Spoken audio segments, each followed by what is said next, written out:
I've seen Olympians quit in buds training. They'll make dudes like open their eyes and like drop sand in their face. We went to Alaska, cold weather mountain warfare, swimming, doing over the beach attacks. I was flying, dude, like untouchable. I hit a guy in a bar. I ended up getting aggravated assault. Reality, you can't bend that long. And it came crashing down. Next thing I know, dude, I'm like homeless in my truck. Taylor Cavanaugh is a former Navy SEAL who was deployed to the Middle East during the height of the ISIS takeover in Iraq and Syria. He was part of the early military campaign to take out this terrorist organization. He recalls getting in shootouts with ISIS in the middle of the desert and calling in drone strikes on entire ISIS cells. Later, after catching a felony case in America and getting kicked out of the SEALs, Taylor joined the French Foreign Legion and conducted clandestine missions all over the world, including top-secret private mercenary work that brought him face-to-face with death multiple times. Taylor brings us into the mind of a top military man, a Navy SEAL, and explains what motivates people like him to risk their lives and suffer hardships halfway around the world. Nowadays, Taylor has a thriving personal development business, so make sure to go check him out on all social media. And for a bonus episode with Taylor, where he talks about his journey of getting sober and leaving the military life for good, head over to patreon.com/theconnectshow. This episode was absolutely fascinating, truly a part of American and world history, this guy. Ladies and gentlemen, I give you Taylor Cavanaugh right here on The Connect with Johnny Mitchell. I went, that, dude. I'm going to the French Foreign Legion. It was going back to basics, dude. It was like, I call it the baptism in humility.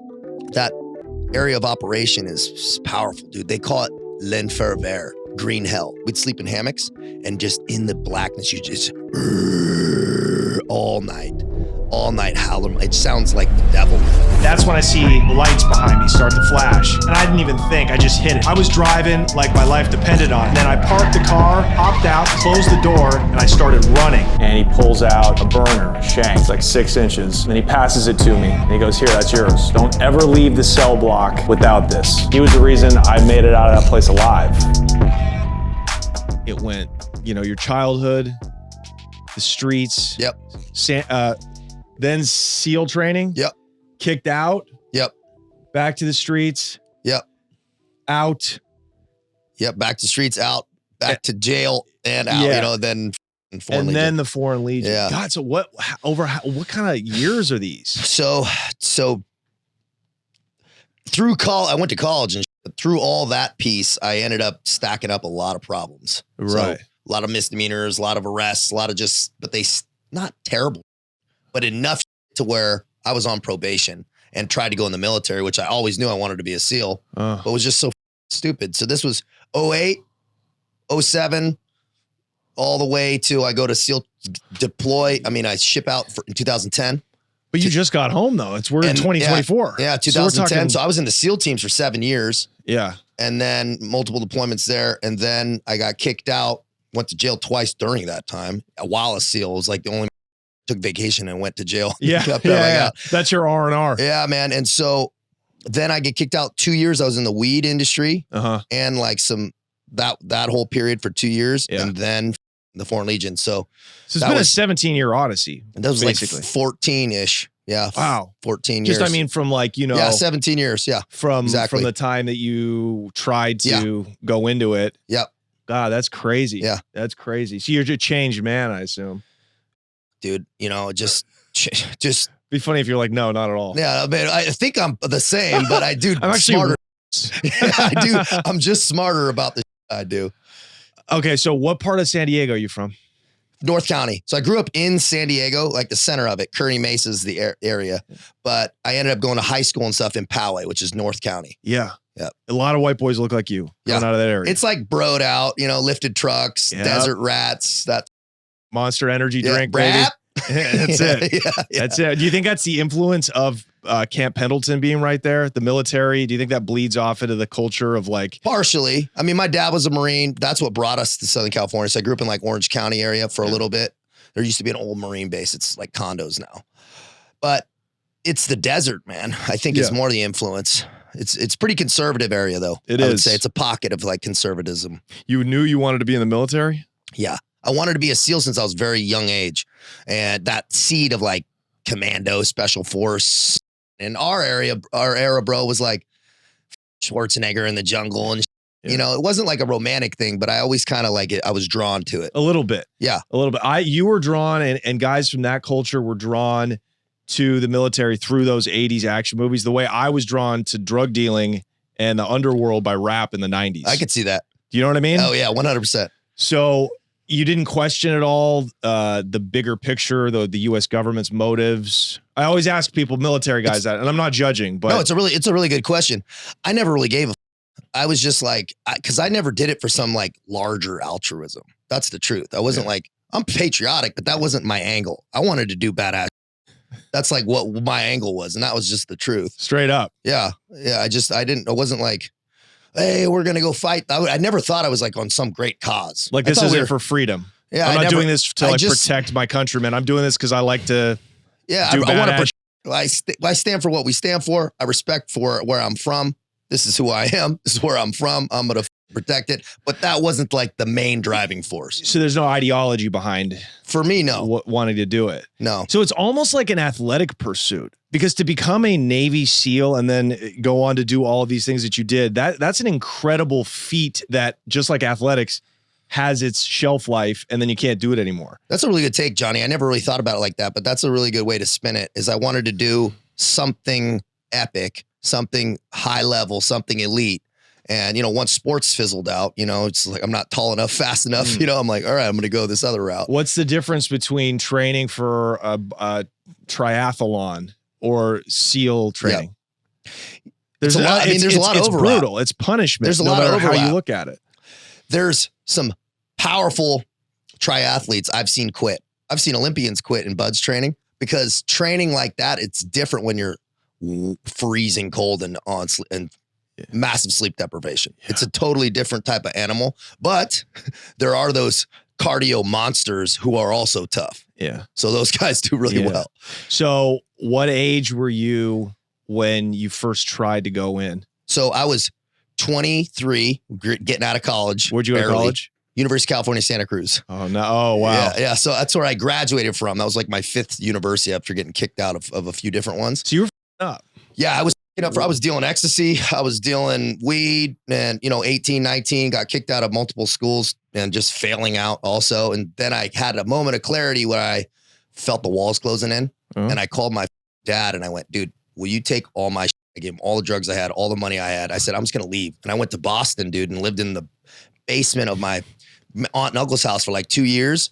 And dude, a bunch of dudes that I was with all got arrested. Bunch of bad shit happened. Wow. So I really feel like I had that universal guiding force that just was like, hey man, and I had a few of those throughout the years, because I didn't like smarten up then, but I got correct and then transferred back, and, you know, but still getting arrested, drunk in Publix, DUI, all just little things like that.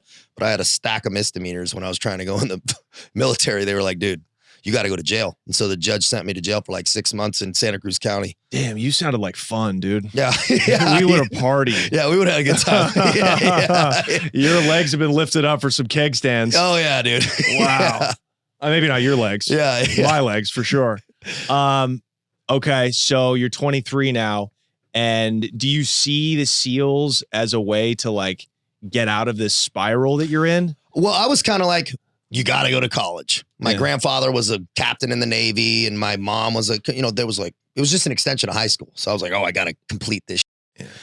So then that was done. So I'm like, all right, it's time to go to the military. That later was now. And so I was scared to fail SEAL training and end up on a boat floating around, which is not what I wanted. So I tried the Marine Corps, turned me down because I had too many tattoos, went to the Army, turned me down for the criminal background. So then the only option I had was the Navy, and they said, dude, you've had drug charges, all these different things. You can only be like a turd wrangler or Navy SEAL if you can pass the screening test. You're like, you got 2 options. I was like, well, a good thing, because that's what I'm here to do. So that's fascinating. So the Navy SEALs will actually take you regardless of your background. At this time, man, they were like trying to get guys in, and there's just so few guys that they can actually get this pass all the screening tests and I needed conduct waivers. I needed a lot of letters of recommendation. So it took me about a year, man, of training with active duty SEALs and stuff at the Naval Amphibious Base, stacking boxes at Home Depot graveyard shift, bro, and like my little beater car, like driving back and forth. Yeah. So it was a grind, man, but we got it done, and I ended up shipping to boot camp February 2010. Wow. Okay. So it goes boot camp. Boot camp isn't BUDS training? Not yet. Okay. Explain the difference and go into the how it became BUDS. Yeah, so we were in a special warfare division for boot camp, which was all SEAL candidates. That was about 100. And just to give you like some numbers, there's about 9 guys that ended up being SEALs from that initial group. Out of 100. Out of that like initial boot camp group, which is, so about 10%, which is about right. Yeah. Then you go to BUDS prep. So that's 8 weeks. Then basic underwater demolition preparatory school in Chicago area, Great Lakes. That's running, swimming, lifting 3 times a day for like a few months. And then they take the top 75% of guys to test out. It's like 1,000-meter swim, pull-ups, all this different 4-mile runs. And then you go to the show. You go to the grinder, the crucible in Coronado. Right. Yeah. And so that was 2010, about June, I was showing up there. So there's all these tests you have to take before you even get to BUDS. Yeah. So the guys that are there, man, are vetted. They got a SEAL contract from their hometown. They went through, so there's a lot of wickets to even show up. Yeah. And then the attrition rate's like 75 on top of that, 75%. Right. So it's we came out with 400 guys.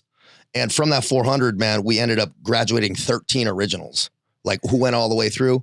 About 50 ended up graduating because they got rolled back for injuries. But yeah, and that's incredible. Yeah. So it really is like the Olympics. Like once you get to the Olympics, those are the best of the best, and only a fraction of them end up taking medals. It's totally a correct kind of connection like that. It's a grind, man. It's just who's really committed to being there and has painted themselves in the proverbial picture that there's no other option. Okay, like, so I'll die here. All right, what is the mindset of somebody that can actually jump through all those hoops, pass all of those physical and mental tests, and then be in BUDS and make it through and be one of those 10%? Give us a prototype. Yeah. Is everybody like you? So I'm kind of like I would say yes, because you got like some farm boys from they don't look particularly athletic. Then you got some dudes who are savages, and it's like, who the makes it? It's just the guy who's told himself the story that, man, dude, I'll drown, I'll die. I don't really have another option. This is like, and that's the story I painted myself is, dude, what am I going to do? I have no other options. I have a criminal history. I had at least told myself this story. And instructors would point out to the ocean, and there'd be like a ship. And they go, you see that, bro? You go, you got good news and bad news. The good news is this is a volunteer organization. You don't have to be here. The bad news is it's going to hurt. So you could be haze grazing underway. You can go. You don't have to be here, man. And so that was an interesting kind of dichotomy and like problem you have to solve every day. Cause I'm like, dude, I don't know if I can keep doing this. Yeah. Psychologically, you could just wake up and be like, oh, I want the pain to end. You could just tap. Dude, I had MRSA on my feet, like the beginning. Because it's like an infection in your feet from the sand was rubbing, got in my boots, and the boots were too tight on the top. I have scars all over the top of my feet. Dude, my feet swelled up so bad, I couldn't get my boots in. I had to cut them. And I was like, dude, how the am I going to do this? I can't even get my boots on. And that was a moment where I was like, dude, so I just kept running. They finally pulled me off, soaked my feet, and it was like a miraculous thing. And I got some bigger boots and ended up working. But that was a moment where I was like, dude, it might physically not be possible. And that was terrifying to fail or have an injury and you get kicked out. Okay. So tell us about it. Walk us through BUDS training. I mean, this is like world famous for being like the closest thing to like torture on a volunteer army. Yep. You show up. The first is indoctrination. It's a few weeks, kind of like, hey, here's who's who in the zoo. Here's the flow. Here's the battle rhythm. Then you start the crucible, which is they're all 8-week chunks. Okay. Green helmets. That's the first like kick in the nuts, man. That is first phase of BUDS, which is boats on head, the logs, the rolling in the sand, the surf torture, obstacle courses, 2-mile ocean swims, all the time, man. Running, hell week. That is that period of time. What's the torture? What was that? Surf torture, man. Yeah. This all sounds like torture to me. They would make us swallow these pills, these big ass pills that would test your core temperature so they could tell if people were fake seizuring or not. Wow. Yeah, they would take you and pull you out when you're hypothermic, sun's down, it's middle of the night. And the doctor would come by and wand and just be like, and they'd go, okay. And like some guy would fall in seizure and they'd wand me like he's faking or it's crazy, dude. It's like carnage. Absolute carnage. But they put you out there until you're sufficiently hypothermic and then pull you out. And then it's the psychological game of, okay, who's going to quit? Because there's no like end And so when they see like a big group of guys quit, then they'll kind of dial it back a little bit. It's like a living organism. So you're bobbing around at night in the Pacific, which is freezing water. And that you're just, what are you doing? You're bobbing, you're swimming? I wish. You were just swimming. Dude, they make you face against the waves and do rocking chairs. So you got to put your feet back. And then so all the sand goes down your ass crack and into your dick and dude, and then back and in your eyes. They'll make dudes like open their eyes and like drop sand in their face, dude. It's just like, it's all the small, it's like you're so uncomfortable. Yeah. So uncomfortable. It's indescribable. It truly is indescribable. Is there like some kind of release form you have to sign before you go in there? But I signed a lot of forms. I'm sure some of them are because, dude, they have guys die almost every year in training. And so now this has gotten a lot of heat in the news. You might have like seen something, a trainee dies. It happens more often than you'd think because dudes have, they could have fluid in the lungs or something and they go. And so they've been getting a lot of heat from the government from this. Wow. Yeah. Did anybody freeze to death or how else? We've had guys, most drown. Wow. Most will drown from stuff or like have fluid in the lungs and die in their sleep and some like that. Yeah. So what do you think the point, did you find that these had a point, these brutal, torturous trainings could serve a practical purpose in combat? Or do you think it was just to test your toughness, just to weed out the weak from the rest? You have people you have FaceTime with, you may have you've struggled with.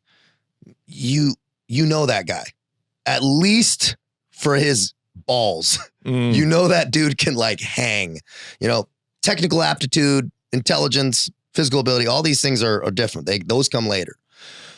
But you at least know the dude's tough. Right. And so there's something to be said for, guys got your back and he's like, been through it. And what's interesting about this, I think SAS does it too in overseas.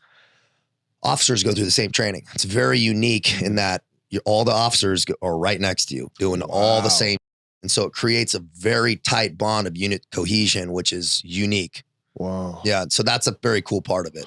Now, so they put you through the physical stuff first. Yep. How many people got knocked off just in that first 8 weeks? So we went from 400 to 275. We classed up with 275.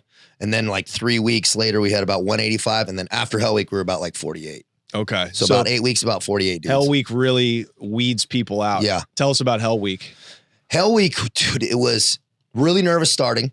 So you start Sunday night and you go till Friday afternoon. And you sleep about 2-3 hours in that span of time. You run about 250 miles during the time. You're running the whole time. You're not stopping.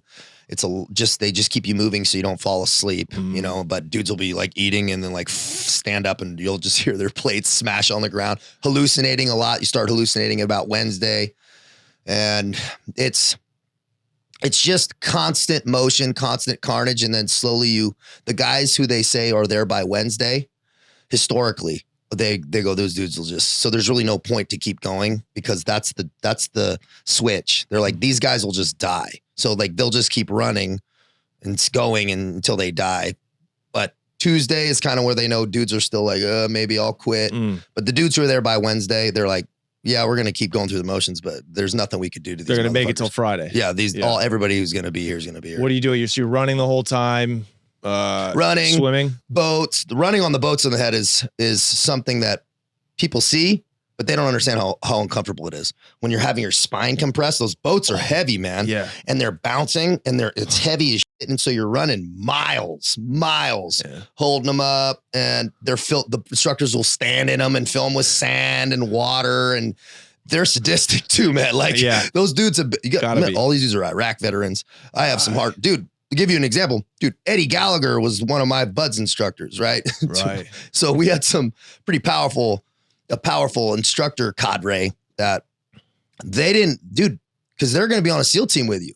It's not, the SEAL community is small, man. Yeah. So it's, dude, they're going to be on a platoon with you. Seriously? So the officers will go out into the field. That's crazy. Dude, it's very unique too, because you don't salute, in SEALs, you don't salute officers.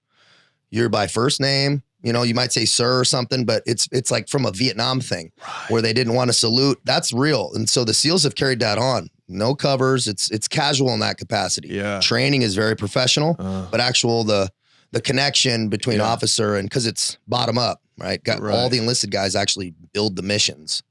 That's wild. What does that mean? PowerPoints, presenting them to generals, actually building the actions on targets. All these things are done by an enlisted guy. So it's a higher caliber of enlisted guy, a little bit older. A lot of them have college degrees. It's, I had professional athletes, baseball players, Harvard, Ivy League guys, and enlisted. Fascinating. So rank and file SEALs, if you want to say, will be the ones building the missions from intelligence to, actually. And presenting it. Like, so public speaking, you're actually graded on public speaking from almost the beginning of SEAL training all the way through your entire career. Really? Yep. It's building PowerPoints, man. It's like a huge piece of it. It's almost like going to college. Yeah, man. You're graded hard. You presented from a whole troop, 60, 70 SEALs, man. And like the instructors will sit there, take notes about, you're doing something weird with your face or your hands. Because it's important, man, when you're actually presenting to admirals, generals overseas to get missions approved. So SEALs are dumb? No. Okay. No. That was a real question. No, I'm not saying you seem dumb, but I'm saying like, a lot of these rank and file infantry guys have barely high school education. You have to navigate quite a bit in terms of time management to actually make it through SEAL training. Mm-hmm. You have to pass a lot of tests. There's demolition tests, diving tables, because you're doing combat diving and all this, man. You got to understand quite a bit of stuff. But what about like intellectual stuff what about, exams and research and all this like kind of like white collar stuff? Mm-hmm. Do you have to pass a test like you would be like getting into college? You have to take like an SAT type. Oh, dude, we're past. You're taking tests every single cell of training. Wow. Every single cell of training, you're going to take demolition tests, dive table tests, medical tests, everything, man. The best of the best. Yeah. And there's other levels too, right? Because you have the all-star team, development group, SEAL Team 6. That's the next step up. Right. How many of those guys are there? I can't really give out that number. Really? But yeah, it's kind of 6? Huh? 6? Yeah. That's the real deal, man. I mean, those are guys who have spent 6, 7, 8, 9, 10 years in the SEAL teams and were the top 10% screen and go through a whole nother year of that. Wow. Higher level, higher stress, and they're gone, and their deployment tempo is serious over there, man. Like my homies that are there are rocking and rolling, dude, for years, bro. Wow. It's serious. Who would want to do that for that long? Is it good pay? I think guys get burnout. Yeah. I think at 20, a lot of them are like, all right, I'm good. Because you want to make money, you want to build a life, you want to, not be gone from your family, and you want to be able to have some autonomy, which I'm sure, you've been in prison. Where I've been, it's having your autonomy and not having somebody tell you where to be and stuff is at some point you really start to cherish that. But these SEAL Team 6 guys, the elites of the elites, first of all, how do they decide who goes and does what? Like, how do they decide, they're going to go kill bin Laden? That's an obvious one. But like, does that come from the top down? Yeah, that's coming from top down, man. Yeah. So that mission set, I can't really speak because I haven't been there, right? So I only know what I know, but it's coming from the top down and not too far down, right? Wow. So it's up there. Yeah. They're up there with the CIA. Yeah, it's not too far down. Okay, so you're in this. You're 23. You passed Hell Week. Yep. Did you feel like? Did you feel like a monster when you passed it? Do you feel like you were going to get through after you passed Hell Week? Where you're like, okay, I still had issues with my background, and so they called me in after Hell Week, bro, and go, your security clearance is like not getting approved, and I'm like, because I was honest-ish, I could only answer, but I was, I had to serious interviews with investigators and stuff to even get into my SEAL contract and in the pipeline. And now I made it through that. Things were pinging. So I was so stressed out, man, that it was all going to get pulled out from under me. But it was cool, man. The Secretary of Defense, Robert Gates, secured us. We're out there on the beach and they pull you out there as like a brown shirt. They have a big ass Gatorade and like a pizza. It sounds so simple, man. But it was like, once you put that brown shirt on, that signifies to everybody on the SEAL base and training that you've passed Hell Week. And so it's a little bit of a level. You're still shark on the bottom of the ocean, but you're not like at the bottom. And dude, that was everybody's heads swollen up, your joints, you're having such serious skeletal muscle breakdown that like people's joints had to go to the hospital, get skin grafts on the inside of their legs. It's carnage, man. Wow. Why? Dude, because running right. and just chafing so bad that it's down to where they actually need skin grafts. You know, as we had a couple people in class like that. So laying down was one of the most unbelievable feeling. Like we went to a diner the next morning. It was like, can't even imagine. Oh, dude, it's like in a beanie and so good, dude. It's like putting on clothes when you get out of prison, like civilian clothes. It's like the most wonderful feeling. Dude, I can imagine, bro. You're doing time. You're just like, oh yeah. You put shoes on that fit, that have soles in them, you know, that have like an arch for your foot. Yeah, dude. Like, oh, the luxury, bro. Exactly. What you miss when you don't have anything. The simple things. Well, it's impressive you bring that up because, dude, a lot of people never experience that stripping down. That's right. And so it makes sense why they're not happy. It makes sense why they're going around and not happy about their phones not connecting or whatever. It's like, dude, when you really get stripped down, and we forget sometimes, but dude, it's still, you reflect back like that coffee in your hand, waking up, you're like, man, this is really nice, like warm and just, and that's such an important reference point that's, I think a lot of people miss, man. They never get it. And how can you harness that, you know? Because it's been so long now that I'm just like every other materialistic American. Like I bitch at the smallest inconveniences, you know what I mean? That 2 years ago weren't even an option. Now I can, you know, it's like things are so easy and they're moving so fast that you become so accustomed to just convenience all the time. So how do I harness that being on the yard, no phone, no smartphone, I don't know what's going on at every minute of the day. All I know is things are serious. Yeah. Things are not good.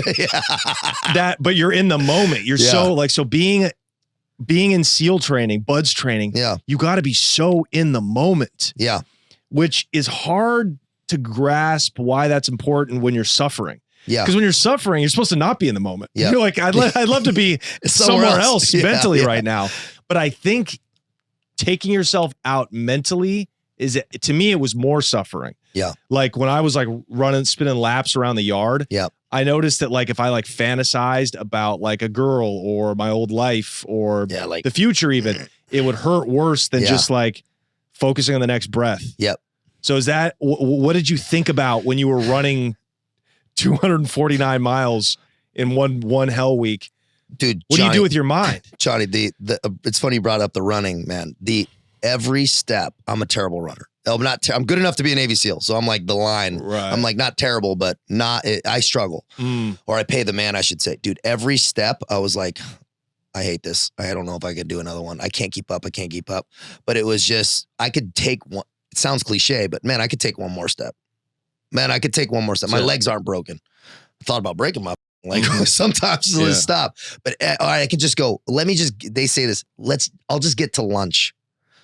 Right? That meal to meal. Man, if people are in that meal to meal place, you've probably been there when the stress is coming from every angle and you're like, I'm just going to get to breakfast. Or I'm just going to get to that next call with my lawyer. Or I'm just going to piece segments, man. Yes. Take it, break it the down to its simplest form. And it's staying present, bro. And you can, it's okay to say, I hate this. Yeah. But at least you're in the moment. Yeah. Let's take one more. Don't deny it. Yeah. Man, this sucks. Exactly. It's empowering, man, when you just accept reality. That's what a lot of people do is they deny, man.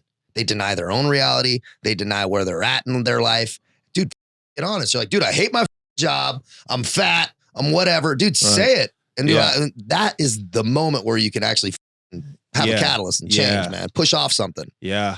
Totally. Hey guys, let me take a minute to tell you about Mint Mobile. Your cell phone bill shouldn't be a luxury expense, although unfortunately for most of us, it is. That's why there's Mint Mobile. Mint Mobile has awesome service for just $15 a month. All plans come with high-speed data and unlimited talk and text delivered on the nation's largest 5G network. It doesn't get any better than that, truly. This is a game changer. Cell phone plans have gotten out of control with their pricing, hidden fees, and bait-and-switch plans. Mint Mobile gave me 3 months free to test it out, and they are legit. My calls sounded great, I had no issues with drop calls, and the 5G data was super fast when when I was using the internet. Finally, a cell phone plan that has what you need at a price that makes sense. And check this out. To get this new customer offer and your new 3-month premium wireless plan for just $15 a month, you can go to mintmobile.com/connect. That's mintmobile.com/CONNECT. Cut your wireless bill to $15 a month at mintmobile.com/connect. Why would you not do that? A $45 upfront payment is required, equivalent to $15 a month. New customers on first 3-month plan only. Speed slower above 40 gigabytes on unlimited plan. Additional taxes, fees, and restrictions may apply. See Mint Mobile for details. So how long does it last after you get your brown shirt? How much longer is buds? You got 4 more months. Wow. So it's like they call this thing called post-Hell Week depression. It's a thing where you graduate, you're feeling great, and then you realize you're like, dude, these don't give up. You know, you got new instructors. They're like, hey, piece of shit. Like, so you go into dive phase, man. They're beating you up with tanks now, and like you're doing tread, and like that's when they do the underwater like pool competency test where you have 20 minutes underwater and you're fighting for your tanks, and you have to do all these procedures, and you can't surface for 20 minutes. And okay. That's powerful. Tell us, explain that more. Yeah, and that's the one Jimmy almost got washed out. Man, that's a powerful test, bro, because I've never been so nervous before something, dude. And I've jumped out of planes. I've been different. Dude, that was something powerful about knowing you're not going to have air for 20 minutes. And if you try to, hold on, how's that possible though? So there's a pool. You're going to be struggling for air, I should say, because your tanks are on the bottom of the ground and you have to do these procedures calmly. And then you have instructors who are tying them up in knots and you up at the same time. Oh, wow. So you're pushing you, smashing your head on the thing, and then they'll stop, and then you're kind of like, it's to simulate waves hitting you. Mm-hmm. You know, it's to simulate that chaos. And so then you're trying to go down, you're trying to undo these knots, and you're like, and then a instructor will hit you again and rip it out. So you're like in this constant like, and if you bolt, they call it bolting, you know, it's going to the surface, man, it's automatic fail, and it's like the worst thing you can do because it shows panic. So that was a really powerful moment where I woke up that morning and I went, wow, dude, I'm nervous, you know, because you know you're going to be in this oxygen deprivation state. Yeah. And your whole career and you know, dream rides on it. So if you bolt, you're done? You're toast, man. And so I think you get a couple failures, but you know, it's not going to be, they're going to come at you even harder. Okay. So how long are you down there for? 20 minutes. 20 minutes of that. Oh. Yeah. So it was, describe that. Was it as bad as you thought it was going to be? I was prepared, which was helpful. There's procedures you have to do in certain ways you have to do it just so they can see that you can stay somewhat calm. And then, but I was in that flow state, man. I mean, once you're in it, you're in it. You're not worried about it anymore. The anticipation was way worse than the actual thing. I mean, it was hard, but once I surfaced, man, it was the best feeling. When they said you passed, it was unbelievable. Because then your SEAL training light looks a lot bigger. Percentage-wise, guys that pass that chunk are like, okay, now you're in that larger percentage of you're probably going to pass butts if something weird doesn't happen. Okay. So then what's next after tank After training? that, you're going to San Clemente Island, bro. So 2 months that you're doing San Clemente Island for about a month, which is demolition, small unit tactics. They have like a whole fake city built out there on San Clemente Island, which is you can do demolition and assaults and I mean whole building, 8, 9, 10-story buildings on San Clemente Island. Wow. It's government owned, but you're also doing boogeyman swims, bro. They'll chum the water out on the great white sharks and take you out in the ocean, bro, and make you swim. It's far, and there's great white sharks out there, man, and seals swimming around, and it's. So you're swimming in open water with, great whites are down there. Dude, and they're throwing chum in the water, bro. And I was like, these guys, that's not really chum. And, and then a fish head hits me in the head. I'm like, oh my God, this is real, dude. Dude, they're chumming. They're looking for jaws, dude. That's insane. Yeah, dude, it was wild, bro. They boogeyman swim, they call it. I don't know if they're still chumming, but I know they were doing it then, dude. Wow. Just until somebody gets attacked. Yeah, it's powerful, bro. But what's interesting is, dude, I would never go in the ocean like that now. But when you have to, it's different. And you're also with your buddy. You're right, of course. So you have somebody with you. Yeah. So you just got to make sure you swim faster than him. Yeah. Yeah, have him dangle more. Yeah. I'd be a good bait, bro. Yeah, 6'6". My legs are hanging down longer than anyone's. What was that? Were there any guys my height in there? Yeah, we had a couple big guys. Really? So they try to match, they'll pair you for the boats for tall guys, right? Yeah. So we'll have a couple we had a 6'8" dude. And for you, the obstacle course would probably be a lot easier because there's like, you're not having to jump for stuff. And it's like, but there's pros to being a little bit shorter, right? A little bit more compact. Yeah, I feel like probably more pros. Yeah, there's more pros. My height's about good. 6 feet, the 5'10", 6 feet range is like that good catch-all. So when you're on San Clemente, are you now shooting? You're shooting now. Live rounds? Yep, live rounds and a lot. So not just like a little amount. The amount of ammo they use is something insane for that small of a unit, like in terms of military expenditure. Even like the Marine Corps, I heard some crazy stats about like the Marine Corps didn't shoot as much as some BUDS classes. I don't know if that's all true. We shot so much to where the weapons manipulation, the accuracy, the combat shooting was like still to this day, dude, I close my eyes and just absolute perfect on weapons manipulation, and they're strict, man. So you could put a gun, take a gun apart. That's for sure. I could, that's easy, but it's also just the comfort, the malfunctions, how to fix things on the run, changing ammo while you're running. Just, it becomes such second nature. And it's trial by pain, man. You're learning by pain. If you f up, dude, you're running 2 miles down to the ocean, get freezing wet, roll in the sand, come back up, run back. They had this instructor who was a little sadistic. He goes, bet us. He bet somebody about a shooting contest and stuff. The instructors are out there, bro. They're bored, man. So they're around too, and they're all crazy. And he's like, hey, you know, if you lose, your guys are going to have to be insanely wet for the next 3 days. Like, I'm not sure what that, we lost, of course. Bro, we were wet for 24 hours a day, like wake up immediately in the ocean, no sleep for like 3 days, dude. Dudes were getting jungle rot. It was insane. What's jungle rot? Where your feet and stuff are so wet they never dry out. You start to get like fungus and rot. Oh my God. And so they got some reprimand for that. So humiliation is a real, it's really utilized consciously to try to avoid mistakes on your part. More than anything, it's the wetness. Yeah. It's like the embarrassment. Yeah. But it's like dude, it's so miserable being wet. It's so nice having dry on that. It's like, if people are like, hey, you're going to get wet. It's like, oh God, please no. You know, no, I just want to be dry, bro. What did you expect to be doing? Do people that go into the SEALs that in BUDS training, do they expect to get out and work right away? Like obviously when like times right now where the world's heating up again, you expect to go on missions right away. Yeah. But what about when times are calm? Like say this was like 2017, we're kind of, Trump's in office, we're kind of out of active war, you know? What was like in 2010 when you were in there, what was the mind frame? What was the mindset? Did you expect to get shipped off and be, you know, they were training us, capping Arabs? They were training us, man, because there were still cycles to Afghanistan, Iraq.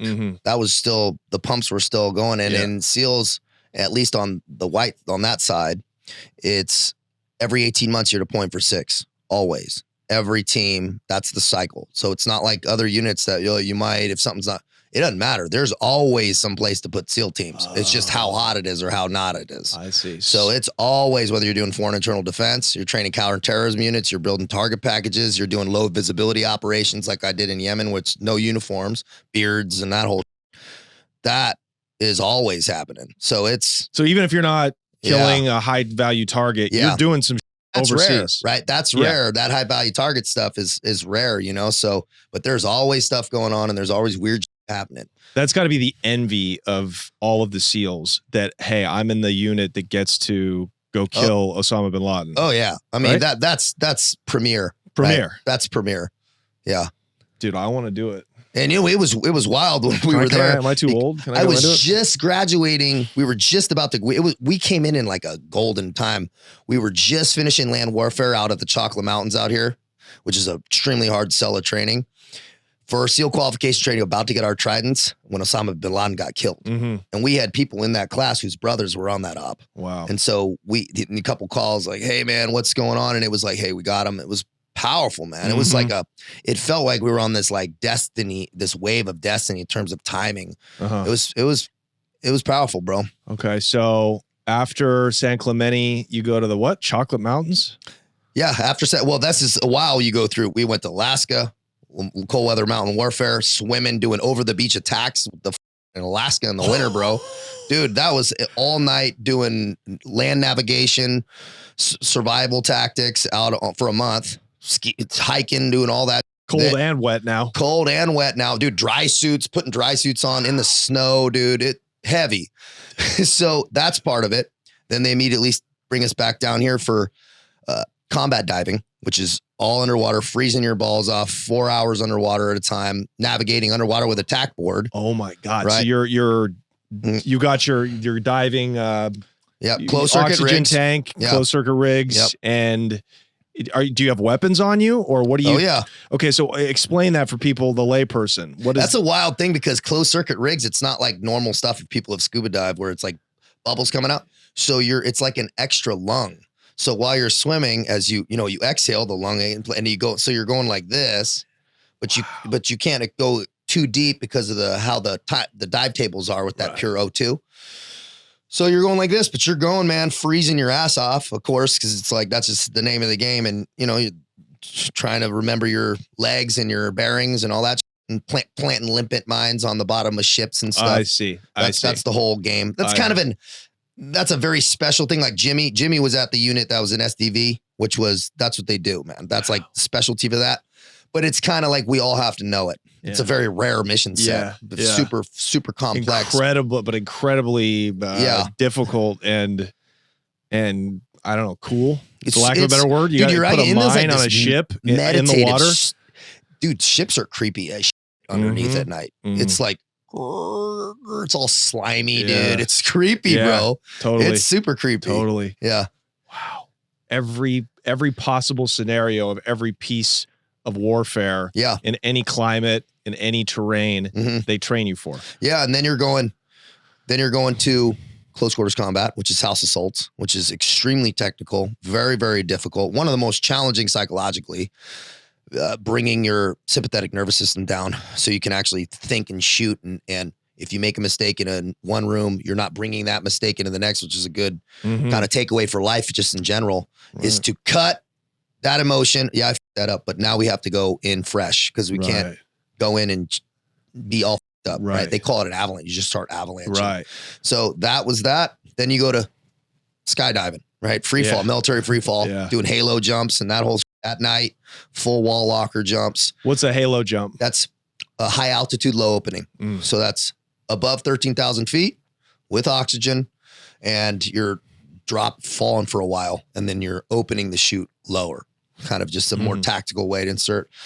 That was cool, man, because we're diving out. This was a moment I was like getting closer to graduation, and I'm going, dude, I'm flying out one time, and I'm like, seeing Mexico and the border wall and like my hometown, dude, in the ocean. I'm like, yeah, dude, I was just in jail, a couple years ago. And everybody told me, they're like, dude, don't even try. You're not even going to be able to get in. And now I'm here. And it was a very surreal moment to be like, man, people, like they don't know, they don't know your level of resolve or what's possible. If they're not there, I'm sure when you got out of prison, you're like, hey, I'm going to go, try to follow my dream and start doing some. People are like, dude, get a job, go be literally everyone. And they were right. That's sound advice. I should just go get a trade and find a nice fattening white woman and just settle down in rainy ass Portland, Oregon. Yeah. I should have done that, It's but powerful, my spirit couldn't let me do that. Yeah. The human spirit is unbelievable. Yeah. And the SEAL training is like the body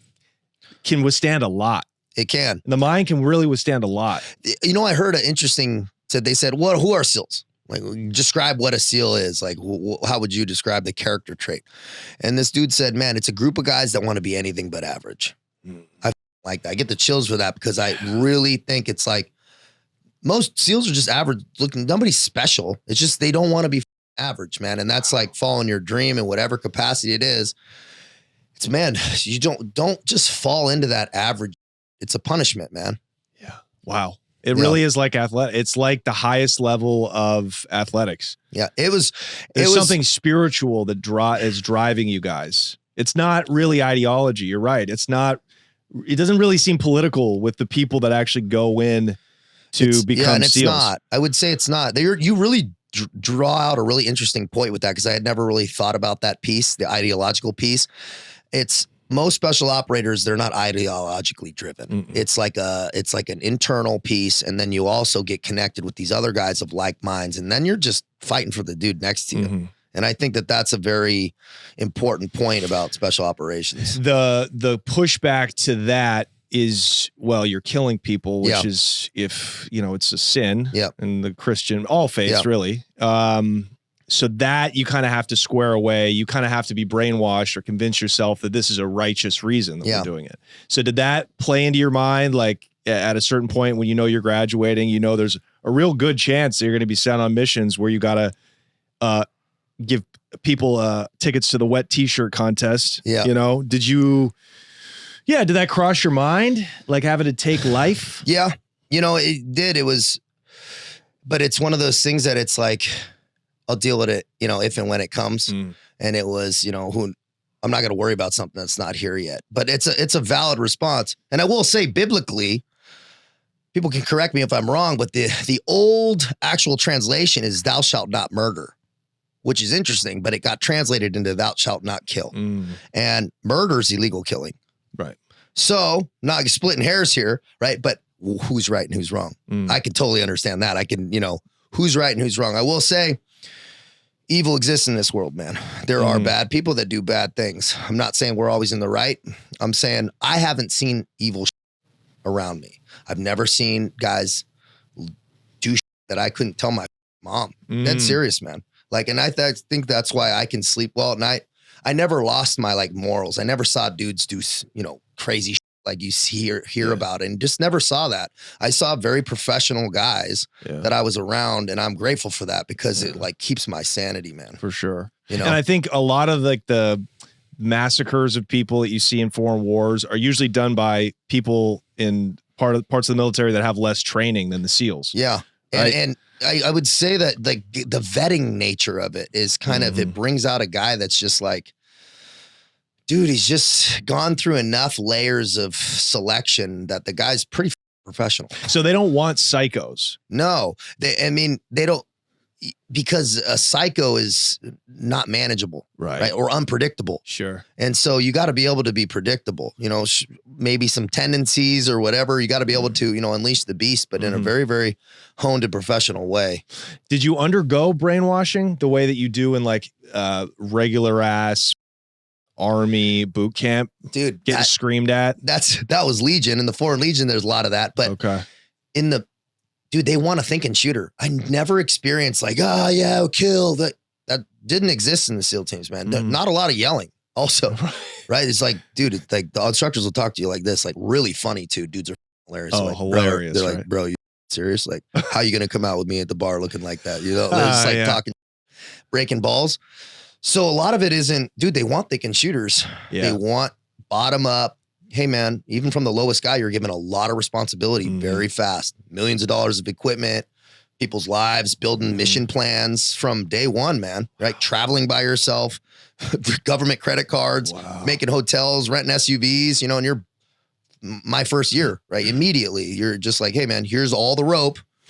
You hang yourself or not, right? Let's see, and so that's incredible. That was that the autonomy, I think, creates it's a self-perpetuating thing of, you can't be brainwashed. You actually have to think or you're going to get just kind of burned out. Yeah. This all sounds really exciting. Yeah. If you're recruiting me right now, I'm in, dude. Well, I'm so happy I ended up there and it wasn't the Marines because, dude, it was exactly the culture I loved. It was working out on the beach, casual, be professional at work. And what ended up, dude, is I got comfortable, man. I was working hard and stuff. But I was like, then I started partying a little bit harder on the weekends, going a little bit harder in the paint. I was living downtown and the momentum started picking up. I see. Right? So hold on. Have you graduated yet at this time? Okay. Yeah. So I'm at SEAL Team 7. What is the difference between 6 and 7? So all the even numbers are on the East Coast and all the odd numbers are on the West Coast to kind of just give it as a kind of a just general rule. Okay. And you pretty much get picked up. It's just timing for the most part, but a group of, handful of guys go to a SEAL team and you get hoard out to all the different platoons. And I went to SEAL Team 7. Okay. How many people are in your platoon? So they're usually about 16 to 20 in a platoon. Wow. Okay. That 16 to 20 guys, there'll be 3 or 4 new guys, and then all the rest will be older guys. I see. So there'll be multiple platoons deep, some cycling out to instructor duties, some cycling out of the military, some officers, and then a handful of new guys. Okay. And so there's every 18 months, you're getting shipped out for 6 months. How long is your commitment? Your minimum? 6 years. 6 years. 6 years, the minimum commitment as a SEAL. Okay. And the minute you start, you're doing personal development or professional development schools. So you're doing qualifications. So I went to sniper school. I went to Naval Special Warfare Communication School. Went to Advent Laden. It's like advanced special operations, low visibility stuff. All these different specialty schools. And then they put you together like the Avengers. Guys are demolition experts and breachers and put you all together. And then you start a unit workup. So that's when you do the diving, the this, the that, this special reconnaissance. So I'm a sniper and a joint terminal attack controller. So that's, I do bomb coordination with pilots. So which was badass, man, because I got to travel around the United States and just go meet with pilots, and then we go train. And so a lot of training trips, Hawaii, Idaho, and that's where I ended up getting in trouble in Idaho, where I went to jail up there. Okay, so you're partying as you're waiting to be deployed. You can get yourself in trouble because if you're not training or studying, you kind of got a lot of downtime. Yeah. I mean, the downtime's we don't have a lot of downtime, but it's like you do have your weekends every now and again, or you do have, your evening. And for a guy that pushes the pace, they're not, a lot of SEALs aren't Boy Scouts, for the most part. Yeah, you do have your square edge guys, and I probably would have been better to be, but it's just not how I was, and I hadn't built my self-worth and my habits and my ability to predict and project possible risk. What could happen wasn't really on point yet. So what was your thing? You were into Coke? No, dude, I was just drinking, man.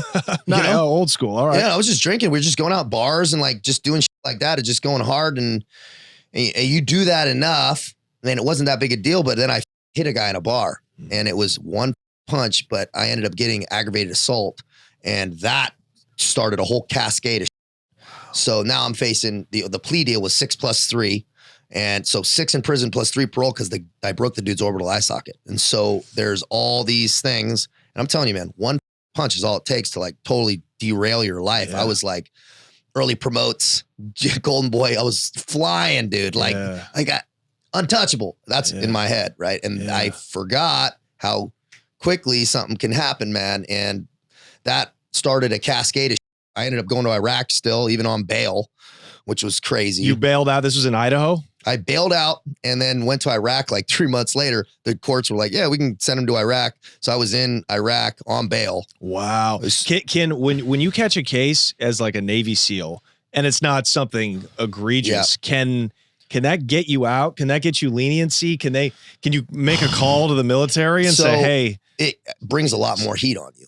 So, dude, they were like wanting to grill me because they're like, a Navy SEAL's here. You should know better, this and that. It was like on some video, and it really got blown. The team sent representation up to Idaho. So I'm just like, I have a top secret clearance. It gets pulled. So there's all these cascading things. Right. I had to get an expensive attorney, bro. I got we had some good connections, which helped. Yeah, so the SEAL connections, bro, I still paid, right? But I had one of the best criminal defense attorney, John Cox, my man. What's up? David Elliott and Jag. Shout out, dude. Yeah. Dude, I got mad love for good lawyers, bro. Because you have somebody on your, I'm sure you know, fighting for you. It's you're on bail. You're facing 6 years? Dude, I'm in Iraq. This is crazy. With a sniper rifle on, just on sniper watch from 3 to 6 every morning was my thing. ISIS front, like 2 kilometers away, right? I'm just kind of, and I'm going, dude, I'm facing a jury trial when I get back. Wow. So stressed out, bro. I volunteered to stay. Yeah, I would have. I thought about joining the Kurdish Peshmerga and just not getting on the plane, dude, for real. Because I was like, dude, if I get a felony, I'm toast anyway. You can't get a felony and stay in the SEALs. You're getting kicked out of the military. That is like, so I said, dude, I'll take it to the box then. Yeah. If they're going to keep it as a felony, I had enough leverage. I don't care about prison time, dude. I was like, I don't give a I care about losing my SEAL trident. Right. It's like, oh, and so that made the decision really clear to me. He's like, all right, we'll take it to the box. So I took it all the way up to the steps of the courthouse to where they finally go, all right, you got to pay all this restitution. It was my entire Iraq check, sold my truck. And then we'll do maxed out misdemeanors, formal probation. I couldn't like own a gun and I couldn't leave the city. And it was it was destined for failure, but I had but I didn't have to go. I went to jail for a little bit, right? But I'm still in the SEAL teams, right? I took a demotion and all that, but that was an incredible experience that I ended up 3 months later. Okay, hang on. Let's talk about your first deployment to Iraq. Yeah, you're as part of the SEALs. You say they get like rented out to different battalions in other parts of the military. For us, what were you doing? What was your mission over there? For us, our mission was. Now you got to remember, it's not Ramadi, right? So it's not like, we're not kicking doors in. No. It's a different battlefield. Yeah. But it's like entrenched warfare, and they needed us to leapfrog out, build a base, for lack of a better word, and then kind of get prepped for this Mosul offensive that was happening. Right.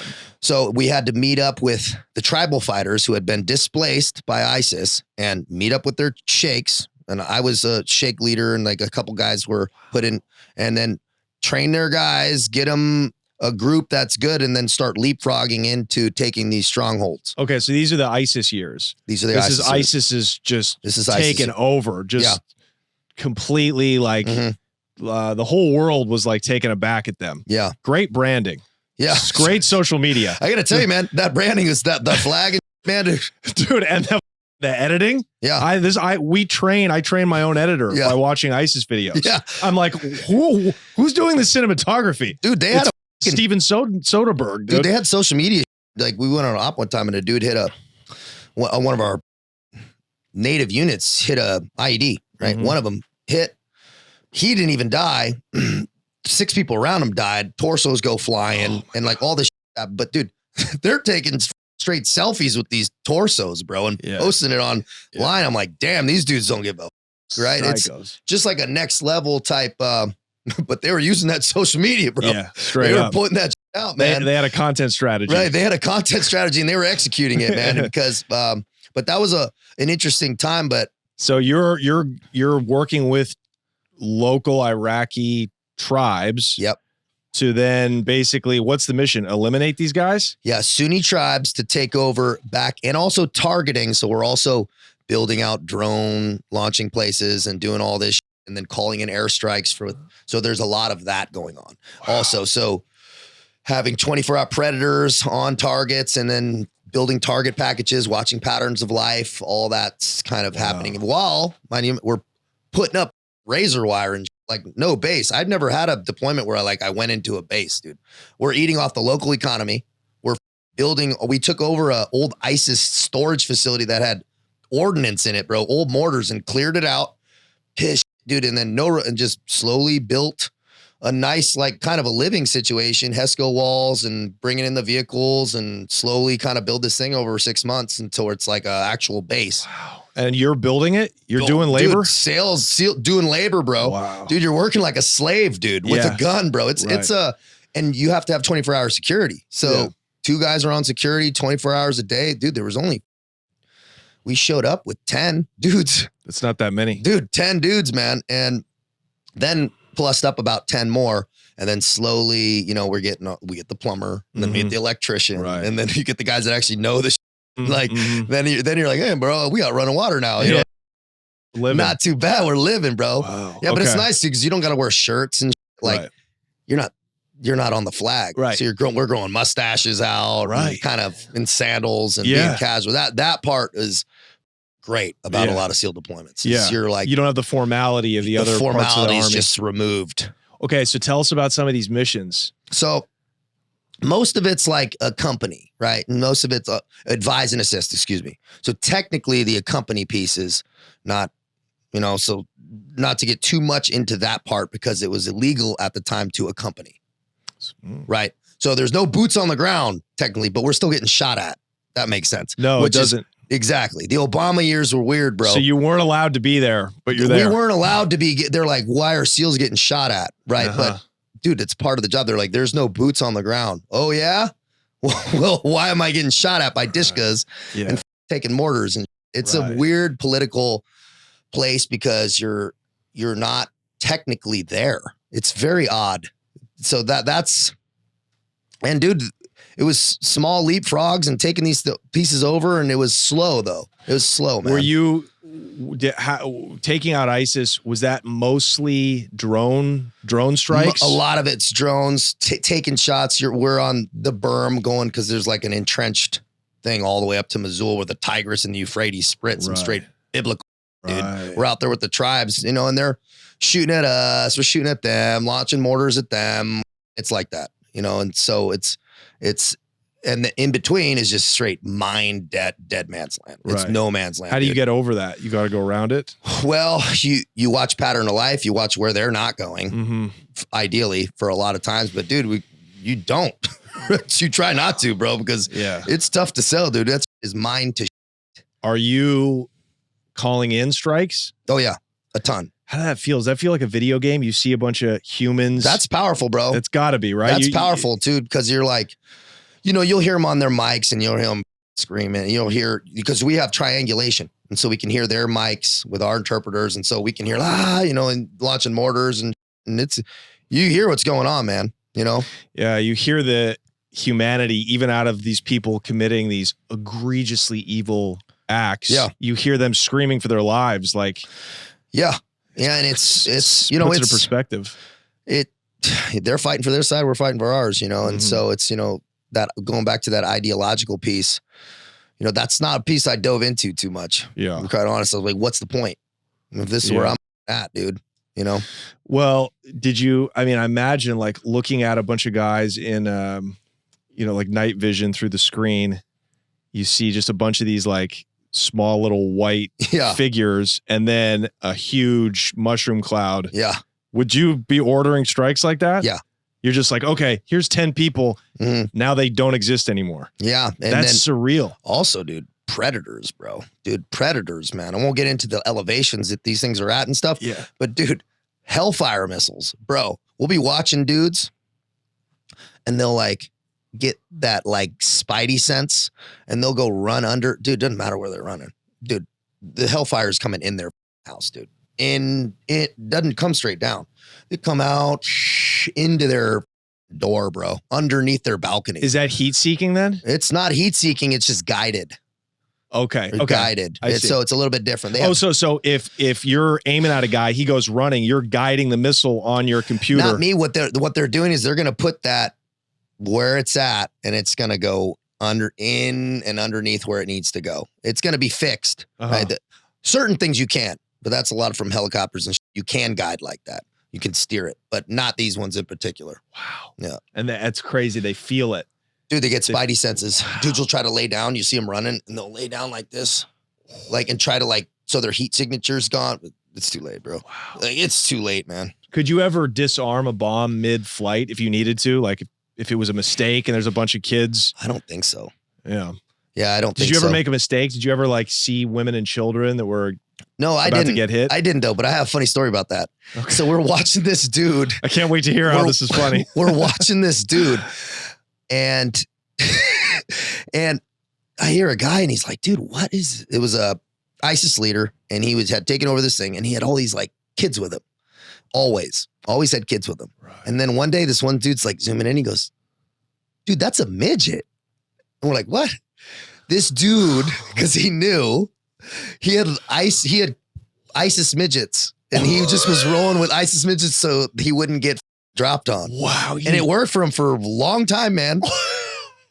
He had ISIS he midgets. knew if they think they're kids, I'm not going to get lit up. Yeah, because our collateral damage, our political climate is so stringent with that. And because social media, they'll put it all online. But he had midgets with him. ISIS midgets. That is a killer name for a grunge band, isn't it? ISIS midgets. Now, who's opening up for ISIS midgets? Dude. But I'm like, bro, 10 points of creativity. But weird like that, man, that you only get those experiences over there, bro. It's weird. That's insane. Okay, did you have to were you sniping? Because you're a sniper. I had a 50 caliber out, so I would bring a 50 cal. But a lot of the shots, man, they're pretty far. So it's tough to say what's going on. And it's like, you know, I bring that 50 caliber out with the high explosive tips. They're like, you know, monster rounds, like $10 a round, dude. It's not cheap. They're pretty big, but you know, going up and down the flop, but it wasn't sit and urban because it was trench warfare, man. Right. And so you're trying to keep your head down. They're seeing you. It's sketchy to kind of pop your head up, but we'd clack some off and they'd clack some off. So you don't even know if you have any confirms. Yeah, it's tough to sell. It's tough to tell like that. Yeah. Wow. Yeah, ISIS was so evil.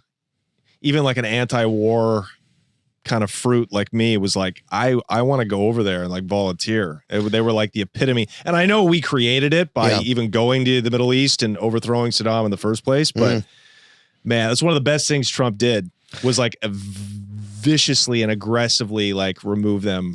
Dude, and it's weird when you see the political climate because you'd see we were supporting the Sunnis. And who? Iran supporting the Shiites. Right. Exactly. And so there's this weird, like, sub warfare going on, like by proxy. Of course. Very strange. It's very, very odd. And that's all we do is fight proxies now. When you see what's going on now with the way that Iran basically controls the Shiites, right? The Shiite? Yep. In the Middle East, and they're the ones that are manipulating Gaza and Hezbollah and Hamas. Yeah, it's all, nothing's really changed. And it's so layered, right? Because there's other layers, subgroups, and it's whack-a-mole, bro. Dude, it's like, it's never ending. No. Like, I think the powers that be know that. It's this never ending industry, man. It is an industry. So you put it that way, it's like all of everything that the SEALs exist and the entire apparatus exists because of war or perceived war, a war that we make up. Yeah. Right? Like it all comes from tax dollars, money that's printed that we're in debt that we can't pay back and we just keep printing it. Dude, I think anybody who's honest about it, dude, it's an industry. It's like, dude, and I knew what side I was on. And I'm like, man, this is the side I stand on, right? It's like, that's how I drew my line in the sand. And I was all right with it. Do you get paid well? SEALs, you get paid pretty good, man, as a single guy, right? As a single guy, you're doing all right. But then you start stacking on responsibilities and stuff. And because you're getting BAH and stuff, I mean, probably with some bonuses, you're doing all right. You're doing better than a Marine or somebody in the Army? Yeah. Okay. Yeah, because you're getting jump pay, dive pay, demolition pay, special duty pay, and then per diem for all your travel. I think my first year, even not deployed, man, I was gone 270 days a year. Wow. Just in hotels and, you know, just training. Okay, so how long were you over in Iraq the first time? 6 months. Yeah. And before that, I was in Yemen for like 7. Wow. So 7 was with the counterterrorism unit, training the counterterrorism unit, low visibility operations, full beards, no uniforms. So that was a little bit different of a kind of a flow, but on another small ass living in Alaska tents. Right. You know, dealing with taking outdoor showers, dealing with like, you know, Deathwalker scorpions. Wow. But you didn't see any real action there. No, you I wasn't were just bad over training there. people. Yeah, I wasn't bad over there. Okay. So very, very cool.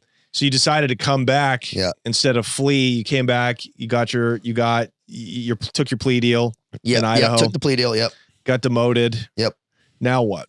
Now I'm back in the flow, right? Back in the flow, doing well, building back up my reputation, about to get promoted again. And I get arrested again at a Jimmy Buffett concert, riding a golf cart that wasn't mine. This is how dumb it was, dude. But how I was at a Jimmy Buffett concert, no shirt on. And that was your first mistake. Yeah. And that was my first mistake. And dude, I'm on formal probation. Cop pulls me over in this golf cart and I go, you gotta be kidding me, dude. I was like, I can't have this dude run my name. And so he goes, wait, what are you doing? And I go, I'm just going to check my ID. And I just split. They tackle me. I get them off. They sick the dog on me. I'm getting tased. There's hundreds of people watching this go down. Snowballs down into this. What started as small ends up me getting tased, getting blasted in the face. Them giving me all the love. I'm throwing the back of this cop car. And dude, I knew I was like, well, that was it. I just myself. Like I was like, my SEAL career is done. Why were you not allowed to? Oh, because you're on probation. You can't be drinking. Couldn't be. I was, all that. I was on a date, man. It was weird because that morning I was the happiest I'd ever been in my life. I remember it so specifically. I was like going on a date with this girl and I was like, my life's coming back, man. I was so happy. Yeah. And I go, be careful, man. When you're peaking, and this goes with anybody with success or whatever, you get that momentum, slow the down. Yeah. Bring it back down. And this, success in Hollywood or whatever, we always see these people up, crash, man. It's like, I go, bring it back down. What brought you there? What built you back up, man? Right. Bring it back down, man. Bring it back down and reset those principles. Exactly. And that was what I forgot to do.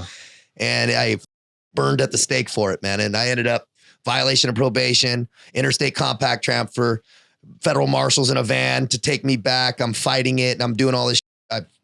Long story short, I get it all squared away. I got to go back to jail and I'm kicked out of the military.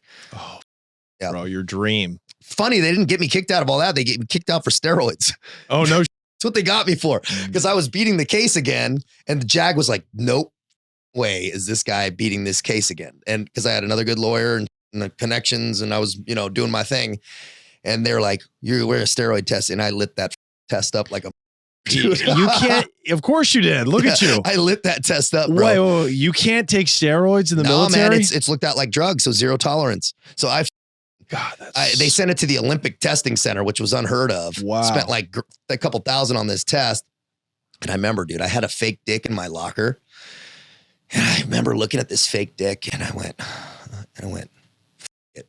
And I was like, let's just do this. I just had this moment, man. I was like, let's just charge the machine gun nest, dude. I was like, I'm not going to try to do this anymore. And I'm glad I did, because then my life ended up going where it went, but I was really glad I did that. But it was hard at that period of time was stress, bro. 3 lawyers in 2 states, hemorrhaging cash, civil case still pending. I'm getting sued by $500,000 for that dude that I had hit 2 years before still. And it was like, I was like, wow. Oh, bro, the girl I was dating at the time, she's like, you got a lot going on. I was like, yeah, I do.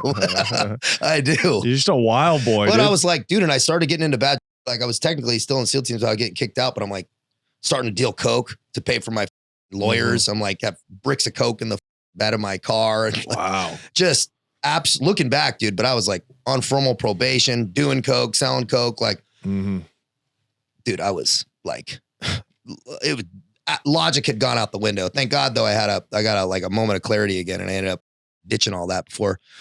Yeah, shit went it's bad. like you're like sabotaging your dream, which was always to be a SEAL. Yeah, man. Oh, dude, I don't say I lost it, bro. I gave it away. Right. I gave it away, sure. dude. And that was the hardest part, is I had nobody else to blame but me. Wow. It wasn't my parents. It wasn't how I grew up, bro. It was all me. Yeah. Bad decisions, ego, all that, bro. I ate that on the chin, and it was the truth, man. It was all me. And then you haven't been back. There's no going back to the SEALs after you get kicked out? Not the way I got out. Yeah. I got an R4, like they're not taking me back in unless World War III kicks off. Right, Yeah. exactly. Yeah. Well, keep hoping, man. You never know. No, I'm good with what I'm doing now, bro. I love being able to go to the beach when I want to chill with my chick. No. Was it hard, that was though? powerful, bro. Was it hard, though? Was it hard to... Oh, dude, it was so hard to walk away, because that was what my whole identity was wrapped up in. Yeah.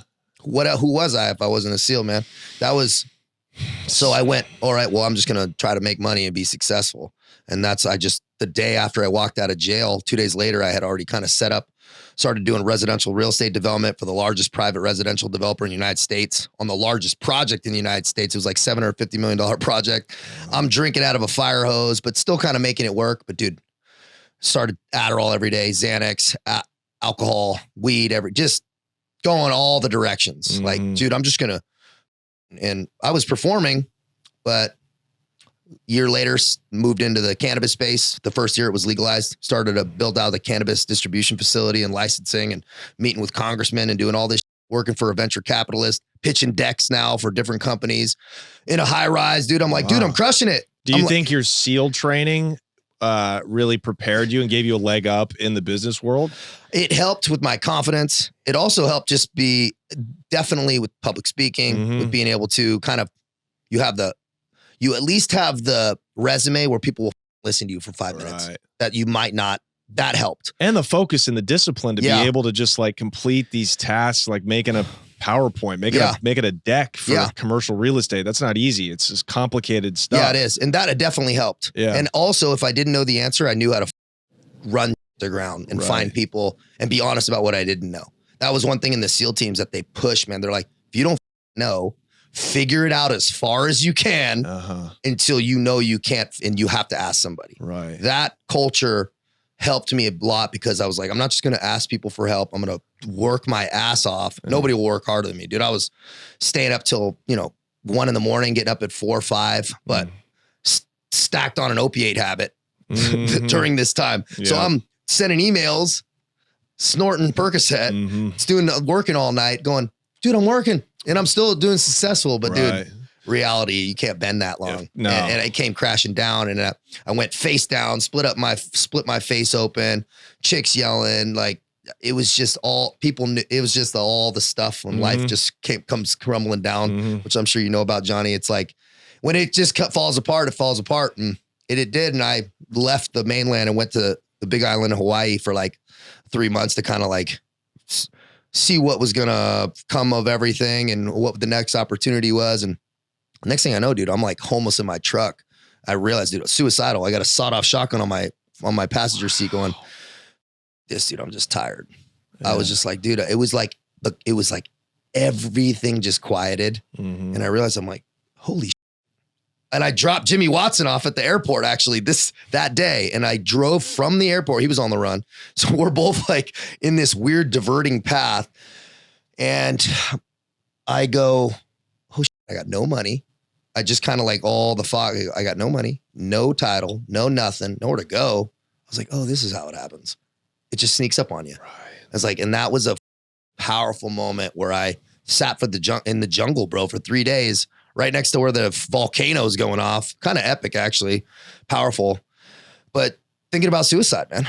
Thinking about killing myself. And then I had that moment of clarity where I thought about my mom, my sister, my people that knew me. I just isolated and I went, f that, dude. I'm going to the French Foreign Legion. Let's do this thing. Oh, wow. That was the moment. Wow. So the French Foreign Legion is where you go when you have nowhere else to turn in the military. It was exactly what I did. Okay. Yeah. Tell us about the French. Jimmy had mentioned it. Yeah. Tell us what the French Foreign Legion is. It's a 200-year-old institution that was created by an old king in the 1800s to get foreigners who were in bars, this program, back onto the battlefield. They were like from veterans from a foreign war. Back onto the battlefield with the carrot of French citizenship to get them back in fighting for France without the political pressure of French people coming back in body bags. And it's built off of the model of the Roman legions. Right. So it's okay. You can work and get your citizenship if you prove yourself over time. So you're fighting for France. 100%. French flag. You show up and they give you a fake name. There's no application process. There's no way to like call ahead. The only thing you do is you show up at one place. There's two places really, but I went to Paris, outskirts of Paris. It's just like a old medieval castle. It's very indescript actually. And you bang on this iron door, dude, with your bag. And then they do with a gun, opens it. And he's like, okay. And I'm like, je suis ici pour la Légion. It's all French. And I knew no French going in there. And I just gave him my passport and he told me to get up on the pull-up bar, dude. And that's it. And that's how it starts. And I didn't see that passport again for 2.5 years. And my name was changed. Wow. And I got a foreign passport, French passport with an American name, but with like a European social security number and shit like that. Instantly? Or did you have to complete training I had first? to complete a pre-selection phase, which is an IQ test. It's like a week and a half long. Medical screenings, teeth, feet, the full thing, psychological evaluation, Interpol background checks. All that part, and then they give you a fake name, and they go, "This is you now," and they go, "That nobody's gonna know your old name." Nobody referred to me by my old name from that point on for a couple of years. What was your name? Trent Clayson. Trent Clayson. It's your same initials, and they take your date of birth and just move it a month and a day. Wow, that's what they do. And what is the point of that? What's the idea behind that? I guess, back in the day, dude, it was the bastion for criminals and murderers. It was a little bit more, and it still probably is, but they really want to make sure you don't have real serious issues with arms trafficking, Interpol, and no sex crimes. Right. That's like, those two things they're going to grill you or you're just out. 1 out of 15 guys get selected from medical problems or background checks, psychological evaluations and all that. And then you go into the selection phase, which is heavier interrogations, heavier psychological evaluation. This whole process takes a month. But it's nothing compared to what you've done. No, it's fine. But the physical side was good. But it's swim tests, running and all this, dude. But it was going back to basics, dude. It was like, I call it the baptism in humility because nobody gave a I was a SEAL. It helped a little bit, but they're like, what can you do now? We don't give a right? Well, they don't want problems with the United States government either. So they're like, why are you here? Why is a Navy SEAL here? Right. What did you do? And I told him, bro, I was like, I f***ed my whole life up and I need a second chance. And they're like, all right, that checks out, right? Yeah. That sanity checks out. Because really all they give a about is, are you who you say you are? Because the known evil is better than the unknown evil. Mm-hmm. Like a lot of these countries don't have real hardcore fingerprinting and background checks. Like, Right. dude, is this a weird coming in here? Yeah. So they grill you hard, bro. Are there a lot of sketchy people Dude, trying to get there's into the Foreign Legion? There's got to be. There's a lot of weird. There's normal dudes. There's 3 types. There's the romantic, the practical guy, and then the machine of war. Mm. There's like the guy who's like, oh, I love my girlfriend broke up with me and I'm going to go in war, right? Those guys get smoke checked fast. Then you have the practical guy, guys from Nepal, guys from Ukraine, a lot of Ukrainians I work with who just want a better life and get paid more. And that's it. And a citizenship.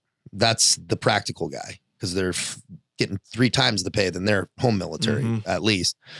And then there's the machine of war. You got some guys coming out of some dark hole in Russia that are like, and I'm probably like, I was like a mix of the last 2. Yeah. I wanted the experience. I knew I wasn't going to get the same level of training, but I needed to like relax my brain, bro. I just needed to just like quiet all the noise, take my phone, take my clothes, butt naked, strip down to the basics, like for real. And then just like figure the I went off the grid, dude, for years. And that was a massively helpful piece because, and I'm sure you had these moments, Johnny. It's like a lot of people don't have that time for quiet reflection when it's all been stripped away and you're forced to look at yourself and just in quiet reflection for years. Right? Yeah. You know the power of that because it allows you to start game planning. Sure. It allows you to get clear and to get your base setting. Right. And that was helpful for me. So I imagine there's a lot of people throughout Europe that are fleeing their armies or maybe are on the run. Who knows? Oh yeah. I mean, I guess if you have Interpol warrants, will they deny you or if it's only for sex trafficking and arms trafficking? Dude, they've had guys from like drug crimes and shit like that where Interpol comes to the gate of the Legion and they won't give them up. They'll like protect you. Because you swear allegiance to the Legion, not France, which is very weird. Wow. The French had an issue where in the 60s, they pulled out of Algeria and the Legion didn't want this because it was like us pulling out of Afghanistan and they tried to kill the French president. Right. So there was the Day of the Jackal. Yeah. That was all that based off of the that. Legion is a weird, it's got some hardcore. Right? It's got to, but yet do they go to war like they're the French army? Yeah. You attach so they deployed me down to South America to do the drug and illegal gold mining interdiction stuff. Okay. Which was wild. Let's not gloss over that. Yeah. And then also I did the Russian border with NATO. So they attached me with the Foreign Legion. And I also did patrols internal of France for anti-terrorism domestic missions, which was weird. Patrolling on the French Riviera, bro, with like an HK. Wow.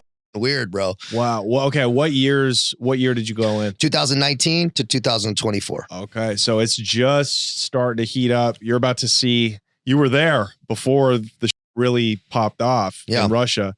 But tell us about going to South America. Dude, this is intriguing. I had no idea France had territory down there. I didn't know. Suriname, right? Or no, French Guiana. Yeah, French Guiana, right next to Suriname. So I was deployed on the Suriname border.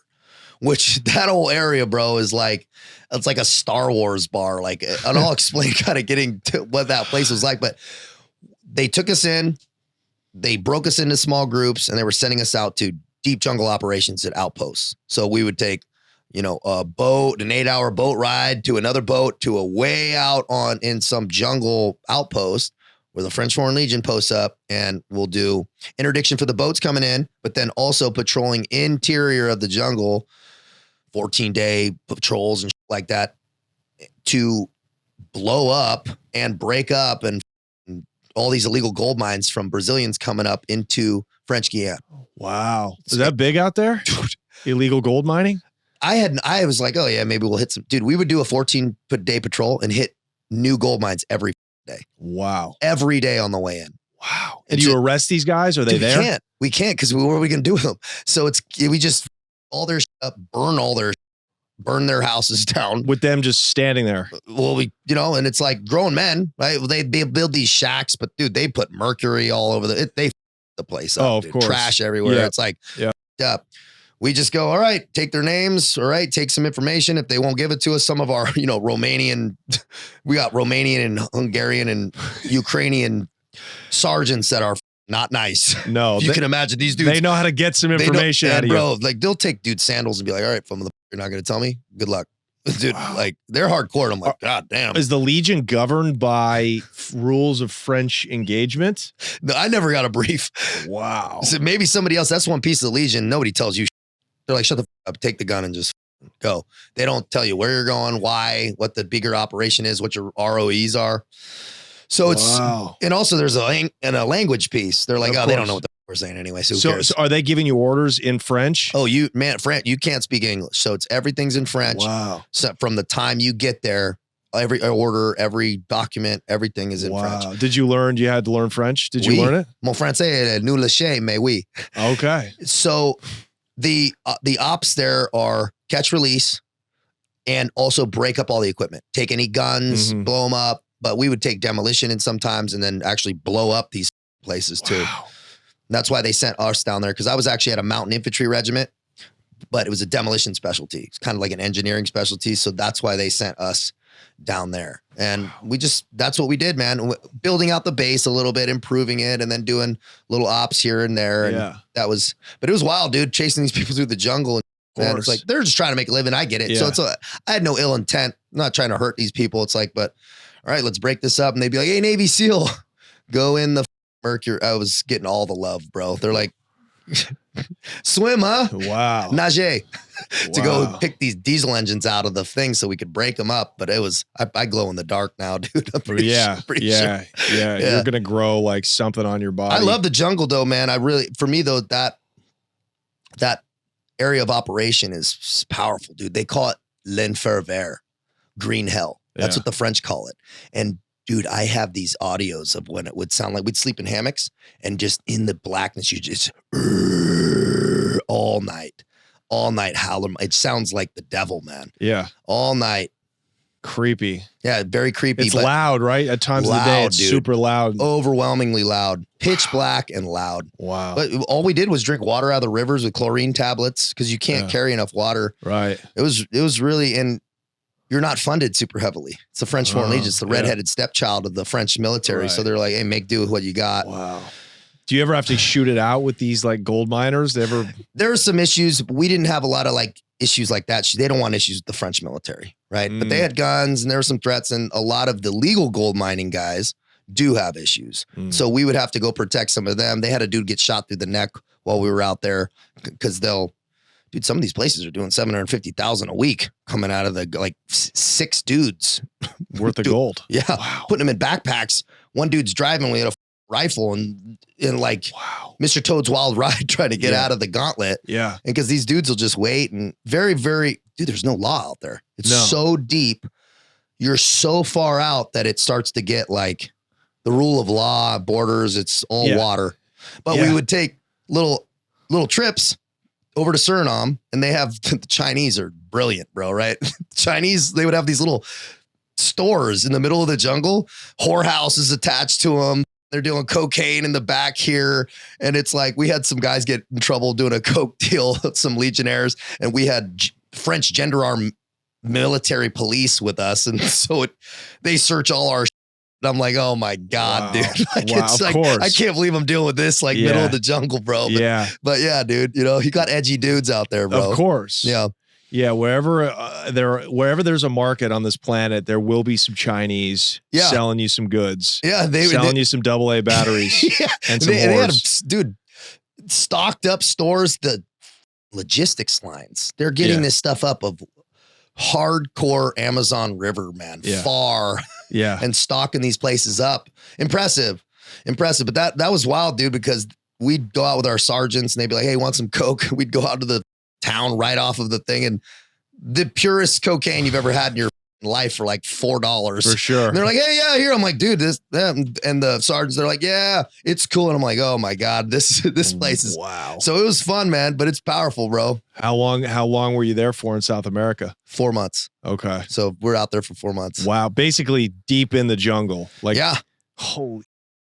Yeah, is an man. eternity. Yeah, and so that was cool. We came back, and it was weird because that was the whole time during COVID.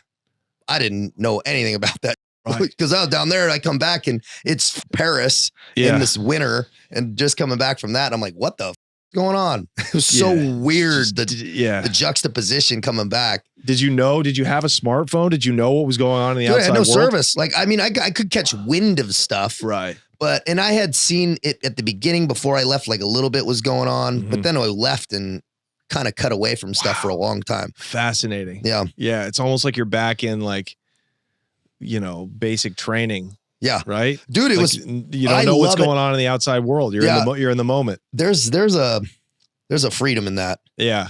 There's a freedom in that of being disconnected for a little while. For sure. And so it makes you appreciate it when you get back, like we talked about. But it also, man, you're focused on your presence. Yeah. You're not as distracted, which has its healing properties. What's your goal now that you're in the French Foreign Legion? What can this lead to? So when I was there, I'm going, all right, am I going to stay here? Am I going to make a career out of this? I'm thinking like, maybe they have a commando unit that they were going to invite me to screen for. It's called Mountain Commando Group. So they have that's kind of where I was being guided to. But I was like, dude, I'm 35, right? I'm 34. I'm not some spring chicken. Right. And I'm like, okay, well, I'm going to try screening for this thing. And as I started to screen for it, dude, I failed one of the run tests. Hard, very, very fast and difficult. And I'm like, look, so I started to not even see the end goal there. I was like, dude, there's no way I'm going to stay here. Also, your life is not yours anymore. You're, dude, living in a barracks. And dude, I'm not going to be 40 living in a barracks and marching to chow. Right. I just couldn't see that. I wanted to get out, make money, do my thing. And dude, I miss the United States too. It's not my home. So that was the piece that I started to really, because we ended up having another deployment to Estonia and do some other operations. But that was the phase where I said, okay, what's the next external thing? So now Ukraine's getting invaded. So I'm going, okay, so all my Ukrainian buddies, 10% of the Foreign Legion's Ukrainian, mind you. Wow. So a lot of guys are leaving, deserting to go fight. A lot of guys so I'm getting hit up by, okay, we have this unit, you can come fight here. So I'm going, okay, that's the next path. Or Africa down mercenary route. That's the path. 26 countries in Africa speak French. That's why I went there to learn French. Wow. So I'm going, okay, I can command a little bit more this and that. And then I started to have this moment where I was like not happy still. And I'm in the Foreign Legion barracks room, like, dude, I'm a SEAL, Legionnaire, and just still hollow. I said, dude, I gotta like make myself good. Just like here, just here. Let me just start fixing my daily habits. I still had some bad habits, and I'm like, I'm just gonna like lock it on a little bit better. So I started waking up early. I just started being more disciplined on myself, and then I started to feel better. And then that like need to fill that hole of like the next piece and also I wanted to have a life, dude. I wanted to like date a chick and like maybe get married one day and that type of shit, man. Where do I just keep running this to ground until I catch a bullet in the head, which happened to my, a homie he was a SEAL. He ended up dying in Ukraine. Wow. And it's just like, when was that? This was probably a year after the invasion or maybe a little less. Wow. So there's that piece, man. And I'm not scared of death. That's not a piece that, I mentioned this before. Of course, people don't want to go to a war. And I'm like, bro, chill out. There's deeper shit than that, right? It's like, bro, what do I want my life legacy to be? Am I just going to be that single dude that burns in some foreign land? And then what, dude? Like, I've done enough. Like, I had nothing else to prove to myself. And that was the piece that was really freeing for me when I really started to be like, dude, I can just like be good in the day and like set some goals and start achieving some. Right. I imagine there are a lot of people that just stay in the Foreign Legion or go to, as you say, go to Africa and be a mercenary. And you're like a hitman. Yeah. You're basically you're a government hitman. Yeah. At that point. And dude, the life expectancies, and it's not that, dude, I'm not here to live a long time. I'm here to live a good time. But it's like, is that really a good time? Are you building, I've caused enough destruction in my life. I've caused enough damage and pain, right? I'm like, dude, I want to start building people up. I want to start building myself up. And that was the shift where I was like, let me put some positivity back into the world. I've learned some lessons, what not to do. And I've made some mistakes. Let me share some of that. And that's kind of when I started like, I'm going to do my social media. Yeah. That was that moment. I'm like, well, if that's the calling card, if that's the thing that you got to do now. I'll play this game. Right. That was the moment I was like, well, let's do this thing. And in that barracks room, I put my camera up in my uniform and sent it in the Foreign Legion barracks room and just told my story, stream of consciousness, in like a 7-minute video, and it blew up. Like people will be like, you know, I think I had 600,000 views my first post or something. Wow. And that was when I knew. I was like, all right, I might be onto something here. Yeah. Let me just keep this going. But it felt good to finally tell my story, because I just felt like I was just isolated, man, for a really long time. It was a nice outlet. How much do you owe the Foreign Legion? Like when you go in? 5 years. Okay. So 5 years is minimum. And I was about 4.5 when I put my thing out, and it caused some friction, dude. They were like, they were fine with it when it was small, but then not when it blew up. Because then I understand there's like they don't know what I say, but I got all respect for the Foreign Legion. I have, their mission set's good, man. What they stand for is good. I think America should probably have something like that, where they give people the option to work themselves out of a bad situation. Yeah. Bro, if you it's sad that felons can't join the military. I think that's fucked up, because there's a lot of felons I work with who are, dude, I wish I could serve, but I got a felony at 18. Right. Bro, a lot of guys watching this, bro, have had penitentiary chances and had felony. We just didn't get caught. And then you get caught, and then they can't go serve. And I think that that should be kind of probably reworked. I agree. Absolutely. So what else, before we go into what you're doing now, what was another really crazy deployment in the Legion? Dude, the Legion was wild because I would say the jungle was very weird because of how people get down there. I would say it was weird because,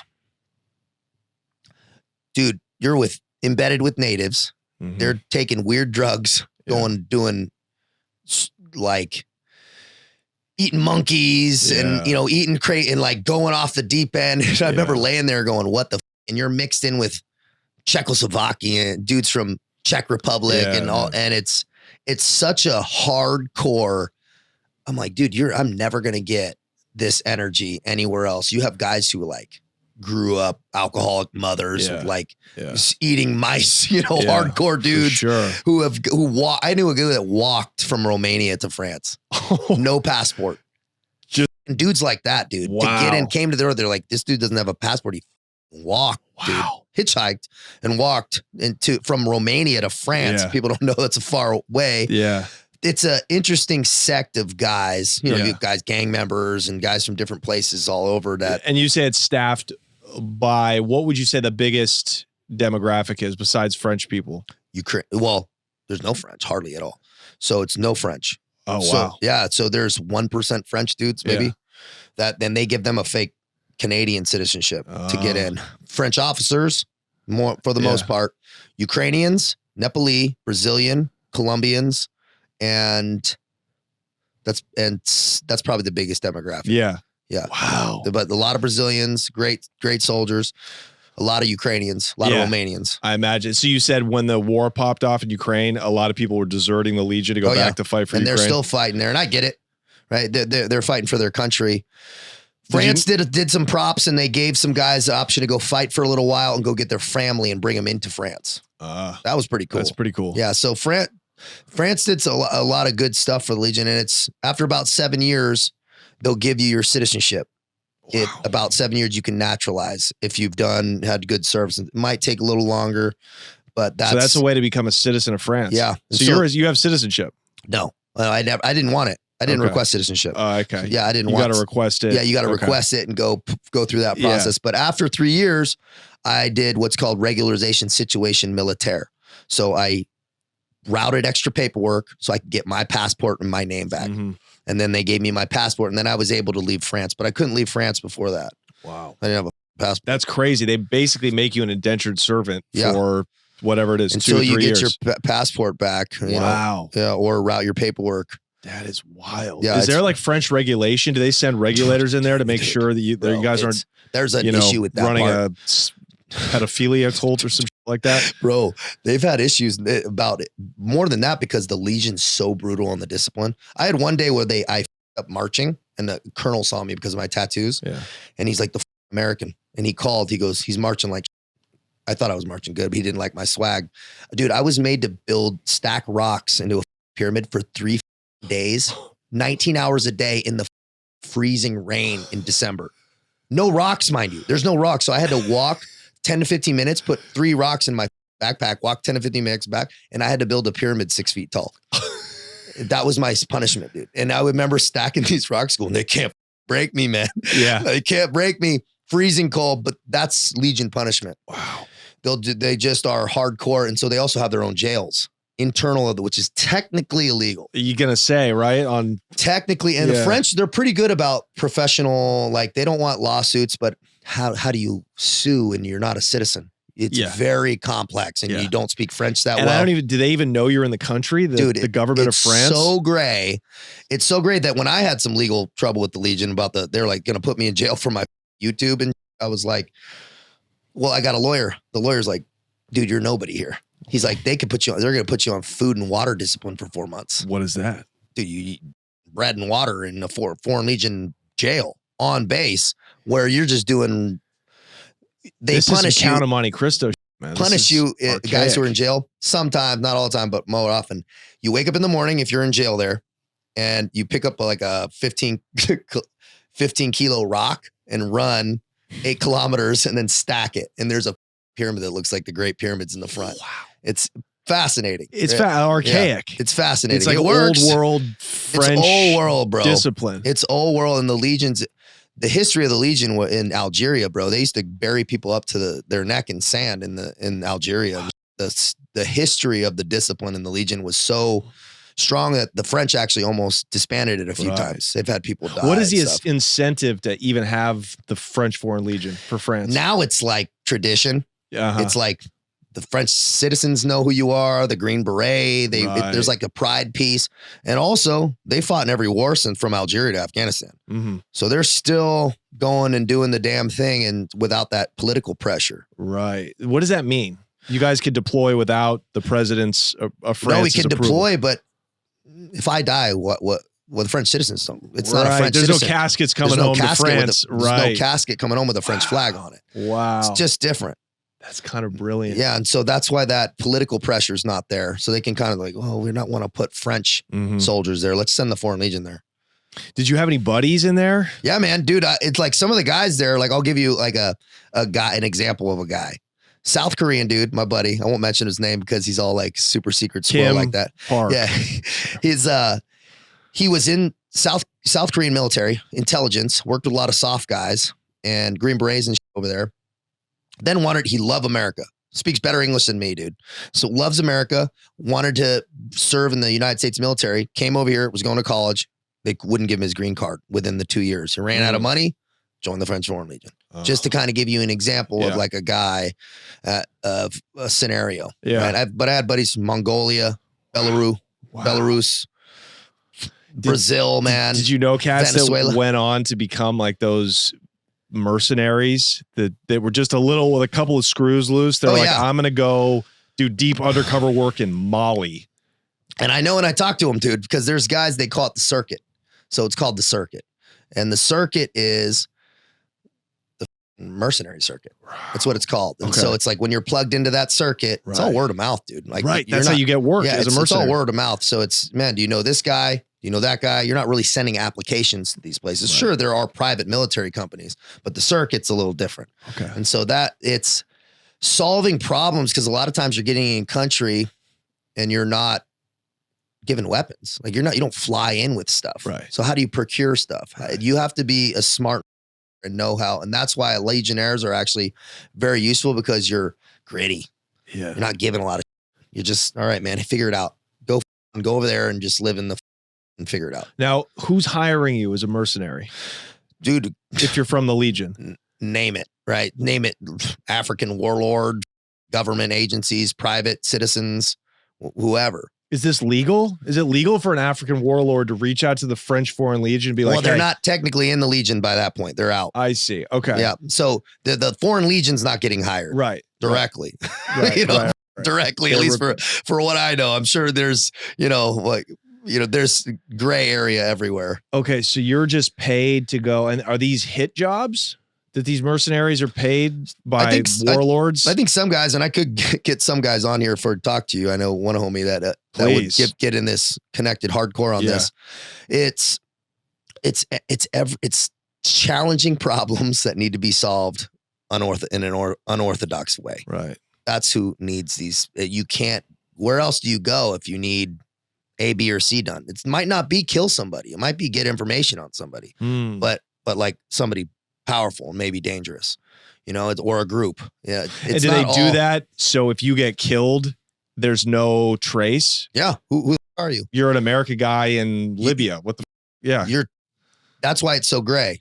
That's why internationally it's so hard to, those international legal bodies. Laws, right. Can't. Yeah. What is it? Yeah. It's water and it's sand and they change. It's a guy doing a job. Yeah. It's like, what am I really doing here? It's very, very gray, man. Wow.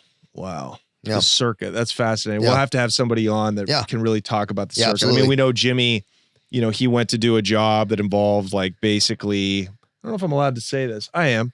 He went to like kidnap the president of like a Central American country. Yeah, I know the guy that was there with him. And really? Yeah, that's actually kind of doing some big stuff. We get him to talk to you on it. Yeah, that's pretty wild and very illegal. Dude, I'll tell you a job. This is illegal. Yeah, I'm just going to say that right now from my amateur legal perspective. I don't think, Yeah, very weird. I'll tell you a funny story about Jimmy and I, a little side job we did. Okay. And then it won't hold you up too long. But we had a guy, a money guy that I was hired by to speak to a very, very wealthy guy in a different country who owed him a lot of money. But you can't, how do you get this money from somebody who's a lot more wealthy than you? He'll just take you to court if you want to do it the right way and just drown you in paperwork. Right. So he's like, hey, I need you to get a guy. I'm like, all right, I'm gonna go with Jimmy. And so Jimmy and I went, and the whole thing, we didn't need to hurt the guy. We just needed to give the guy a message and a bank account on an offshore bank account. That was all we had to do. But these guys have a lot of people after them. And so they would park in this underground structure. And the minute what's the family owned in this downtown big city. What, can you tell us what country? Canada. Wow. So very dangerous. So sketchy because it's also a first world country. Yeah. And so this building was like 3 stories, but there was just all, financial guys. This family owned it, and they would come out of the bottom garage and in like S63s and haul ass. Wow. Always. So I'm like, how am I going to get this guy? Yeah. So Jimmy and I scoped this dude out for like a week, and we were in changed vehicles and whatever. And so I started with a Mercedes. We burned one of those, and Jimmy, and I'm like, dude, this is the last day we're here. We got to make this happen. So I'm driving. I'm in an Audi S5, and I'm sitting like this. The dude comes out. I'm like, this is our time. We got to get this guy this message. And he goes. We take off, and we're in.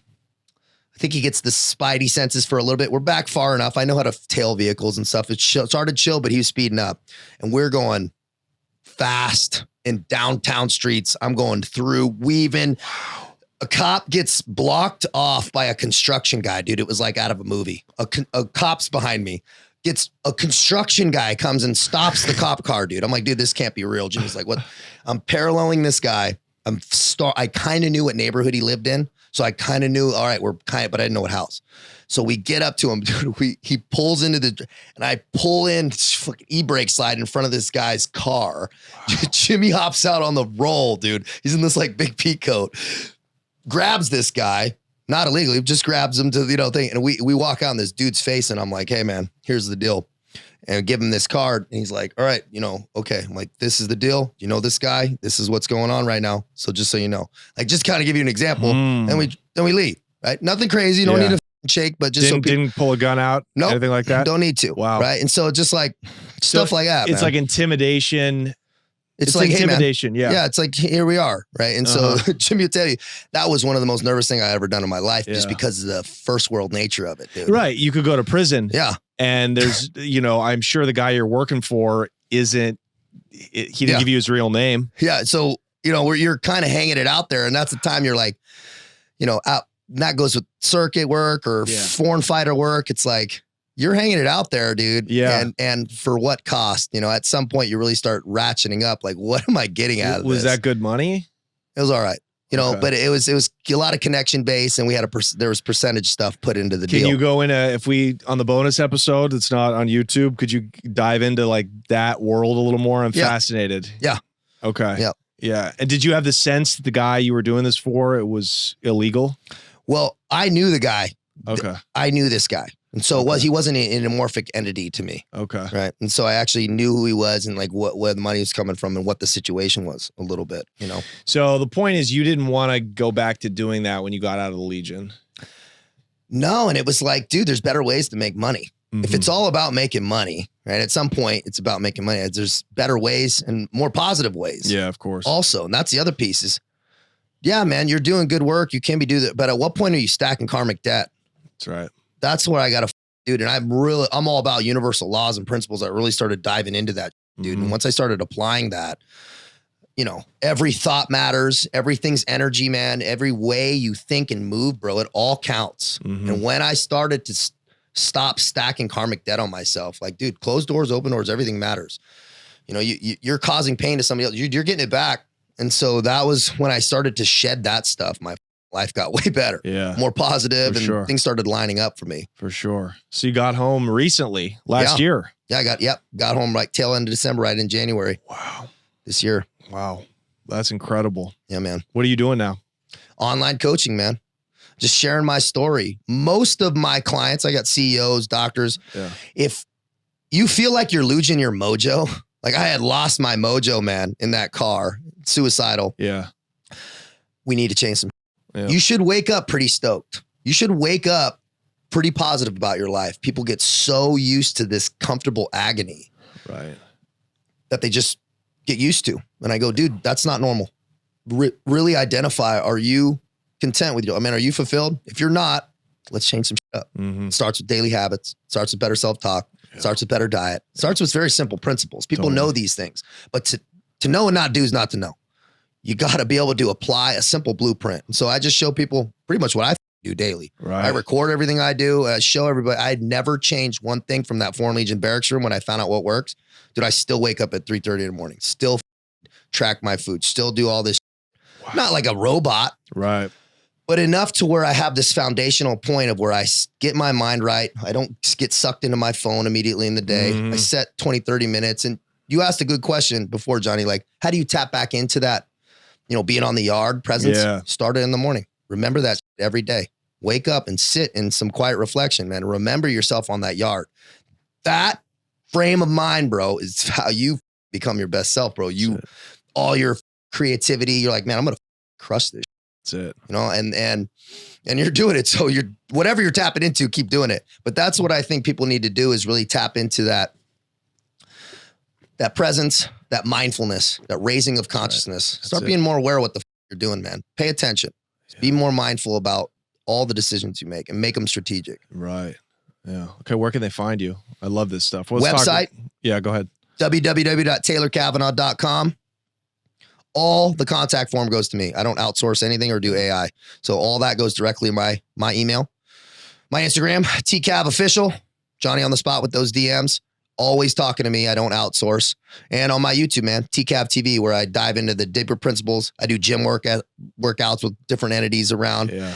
And I do stream of consciousness videos. I never edit, never re-record. I always press one time and I upload that video. That's like part of my flow. Wow. Wow. Okay. Dude, you really pulled it together just in a number of years. Yeah. It wasn't a long time. It was a few years. It was a huge odyssey of up. Yeah. But, you know, once you get it together, and that's just proof, like once you start acting right and thinking differently, the change comes pretty quick, you know? Thinking differently. It all starts well from said. That. Yeah. Thinking differently. It's like when you kind of made that shift from that criminal mind into like, hey, how do I turn all this creativity into this positive outlet that I can not have to look over my shoulder all the time? That was really when I was like, dude, I want to just feel good about the shit I'm doing every day. That's right. Thinking differently. And that was really being mindful about what I'm doing and how I'm approaching it, where my vibrational frequency is. Bro, am I dipping? Before I all over at somebody else, let me excuse myself. Let me go get some sunlight. Get hydrated. Let me come correct. Like that type of stuff, man, is how we raise and elevate. Yeah. Wow. Okay. What are your biggest regrets from this 20-year journey through the military and jail and, you know? Dude, biggest regret I have, making my mom worry.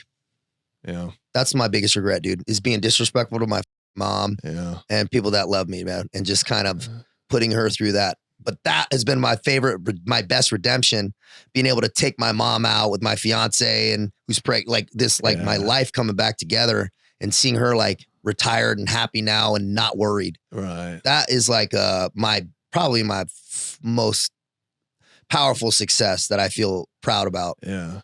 And jumping out of that plane as a SEAL. That's got to be a high point, bro. Yeah, that was pretty good too. Yeah. I don't skydive for fun though, man, dude. I've had, people burning is dangerous. Is it? Oh, yeah, man. Skydiving's actually, because they say, oh no, your chute's going to open.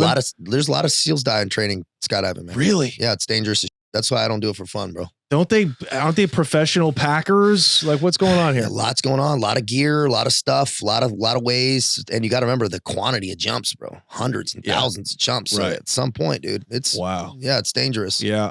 God damn. That is an incredible story. Thank you, bro. That was enlightening. Taylor Cavanaugh, let's talk more on the Patreon, patreon.com/TheConnect Show. Go with this guy, dude. Seriously, it's inspiring. I love talking to military guys because they're always solid. Your platform's epic, dude. I respect your path too, man. It's powerful. Thanks, man. I appreciate it. All right, guys, take care. We'll see you over on Patreon.